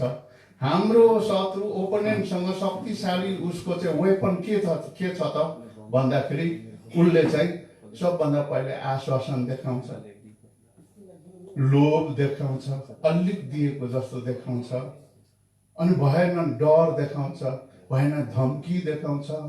तपाईँको छोरालाई पढाउनु पर्छ कि पर्दैन, तपाईँको छोरालाई कुनै काम दिनुपर्छ कि पर्दैन, सबै हाम्रोमा छ, तिमीहरूको अन्याय पर्यो भने हामी गरिदिन्छौँ भनेर एउटा आश्वासन, लोभ, डर, धम्कीहरू दिन्छ। अनि त्यसले गर्दाखेरि म त के भन्न चाहन्छु भने ठिकै छ, तपाईँहरू अघि 2 जिउले भन्नु, तपाईँहरू एकदमै राइट, एकदम राम्रो, एकदम राम्रो। तपाईँहरूकै हातमा छ यो देशको जनताको भविष्य बनाउने, भनिदिनुहोस्। तर आफ्नो पहिचानलाई चाहिँ नछोड्नुहोस्। पहिचानको कुरामा चाहिँ कहिले पनि तपाईँहरूले त्यसमा चाहिँ सम्झौता नगर्नुहोस्। किनभने हामीले पहिले एकखेप भनेको थियौँ, यो भर्खर आउँदाखेरि यो सबै वान भयो, ब्राह्मण वान चाहिँ कहाँ भन्नुभयो। त उहाँले पनि आफ्नो थाहा थलो खोलेर आउनु न, तपाईँहरू पनि आउनुहोस्, यो ठाउँमा चाहिँ हाम्रो थाहा थलो हो, हामीले आदिमकालदेखि यहाँनिर गरेको भनेर चाहिँ भन्नुहोस् न। तपाईँहरूले ब्राह्मण वान पाउनुहुन्छ, कतै विराटनगरमा विराट वान ब्राह्मण वान बनाउँदा हुन्छ कि भनेर पनि खोजियो त्यो ठाउँहरू, उहाँले एक्लै बनाएको चाहिँ होइन, तर उहाँहरूले निकाल्नु सक्नु भएन। त्यसले हामीले यहाँ के खोजिरहेका छौँ भने हामीले पहिचान खोजिरहेको छौँ। तपाईँ इन्डिभिजुअली ट्याकल दिनु सक्नुहुन्छ। ल, उहाँले चाहिँ एउटा भानेन्द्र पौडेल होला, तर तपाईँले नरेन्द्र विश्वकर्मा लेख्नुहोस्, म अहिले तपाईँलाई तुरुन्त पार्टी बढाउँछ, कहाँबाट 1 लाख रुपियाँ दिन्छु भन्दाखेरि पौडेल चाहिँ विश्वकर्मा हुनु आउँछ? आउँदैन भने त्यही हो पहिचान, त्यही हो पहिचान। अरू धेरै कुरो नै गर्नु पर्दैन। उहाँहरूले पहिचान बनाइसक्नुभयो र हामीले पहिचान खोज्दाखेरि त्यो गडबड हुन्छ के, उहाँहरूको अस्तित्व हराउँछ, पहिचानमा खलल आउँछ। त्यसैले गर्दा जसै गरेर पनि यो चाहिँ खतम बनाउनु पर्छ भन्ने उनीहरूकोमा लागेको छ। अनि जातीय पहिचान, जातीय कुरै सुनिँदैन भने जातिवादी उनीहरू हो। अब दोस्रो कुरो चाहिँ फेरि के भन्न चाहन्छु भने हाम्रो कमजोरी के हो, हामी साथीको लागि चाहिँ आफ्नो मासु काटेर दिनु तयारी छौँ साथीलाई कहिले पनि धोका दिँदैनौँ तर उहाँहरू चाहिँ त्यो स्याल र भालुको कथा सुन्नुभएको छ नि, स्यालको मित भालु, अनि उहाँहरू चाहिँ आफ्नो मितलाई नै त्यो फन्दामा झुन्ड्याइदिने उहाँहरूको त्यो छ। त्यसले गर्दाखेरि हामीले अब त्यो बुझ्नु पर्यो। हामीलाई किनभने सङ्घीय लोकतान्त्रिक राष्ट्रिय मञ्च किन यस्तो भयो त भन्दा किन यति साह्रो लाग्यो त भन्दाखेरि सबै समुदायहरू अन्यायमा परिरहेछन्, अत्याचारमा परिरहेछन्, दमनमा परेका छन्। हामीले अघि भने अध्यक्षज्यूले कुरा राख्नुभयो, केही सहयोग गर्न सकिएन किनभने हामीसँग पावर छैन। जब पावर ब्यालेन्स हुन्छ अनि मात्रै इक्वल जस्टिस हुन्छ। पावरै छैन भने उहाँ वकिल साहबले हेर्दै हुनुहुन्छ। जब पावरै छैन भने त्यो इक्वल जस्टिस हुँदैन, एकापट्टि ढल्केर जान्छ। त्यसकारण शक्ति हुनु पर्यो अनि अब हामीले शक्ति जेनेरेट गर्नु पर्यो। त शक्ति जेनेरेट गर्दाखेरि कसरी भन्दाखेरि अरू चिज एमाले हौँ, काङ्ग्रेस हौँ, माओवादी हौँ, राप्रपा हौँ, राजवादी हौँ, तर हामीले शक्ति जेनेरेट गर्नुको लागि एउटा चुनाव चिन्हमा चाहिँ हामी जाउँ र भोलि फेरि आफ्नो ठाउँमा जाउँ। अनि कति राम्रो छ, जस्तै यो सुर्खेतको लागि पूर्व लिम्बुवानको मान्छे लिम्बू आएर यहाँ उठाउँदैन, किनभने यहाँकै मान्छे उठ्नु पर्यो, यहाँकै मान्छे हुनु पर्यो, यहाँकै मान्छेले गर्नु पर्यो। यति राम्रो छ, दुईटा झन्डा दिएको छ, पावर त्यो शक्ति दिएको छ। त्यसकारण हामीले हामी आफ्नो जस्तै मेरो विष्णु कुमार यक्सो भने मैले विष्णु कुमार यक्सो भन्नु पाउँदिनँ। कतिको अन्याय छ त। यहाँ तमुवान प्रदेश भन्नु पाइँदैन। यो ऐतिहासिक नाम हो, यो सभ्यताको नाम हो, यो भूगोलको नाम हो, होइन? त्यसको त्यति भन्नु पाइँदैन। अघि पनि अध्यक्षज्यूले भन्नुभयो के यो पहिचान सहितको संहितामा के आउँछ भन्ने कुरा, त्यो कुरो गर्नुभयो। अब मेरो आफ्नै पहिचान दिनु पर्दाखेरि म ब्रिटिस आर्मीको वारन्ट अफसर हो। मलाई ब्रिटिस सरकारले मेरो श्रीमती मलाई घर दिन्छ, मलाई भत्ता दिन्छ, महिनामा यसो 1,50,000 जस्तो पनि कमिन्छ उहाँ बसेर। तर के त्यो 1,50,000मा झुन्डिएर बस्ने त? मान्छे भएपछि एउटा समुदायको लागि के गरौँ, एउटा राष्ट्रको लागि के गरौँ। यहाँ राष्ट्रको लागि गर्नुको लागि ठुलो मान्छे चाहिँदैन, ठुलो समुदाय चाहिँदैन। हामी जस्तै सानो समुदायहरू जोडेर एउटा राष्ट्र बनाउन सकिन्छ भन्नेले गर्दाखेरि यो काममा लागेको छ, हिँडेको छ। सकौँ नसकौँ अबको आफ्नो तर्फबाट प्रतिकार गरौँ, हामी अन्यायको विरुद्ध लडौँ, सक्यौँ नसके पनि। हामी भूपू सैनिकले ब्रिटिसलाई मुद्दा लगाउँछौँ भन्दाखेरि हात्तीको मुखमा 0 भन्थ्यो, तर हामीले ब्रिटिस सरकारले मुद्दा जित्यौँ त। त्यसकारण एकता हुनुपर्छ हाम्रोमा। त्यो एकता कहाँबाट आउँछ, शक्ति कहाँबाट आउँछ? भोटबाट। प्लिज तपाईँहरूले खानुहोस्, गर्नुहोस्। अब उनीहरूले धोका दिन्छ भने हामी मात्रै साथी भनेर हुन्छ।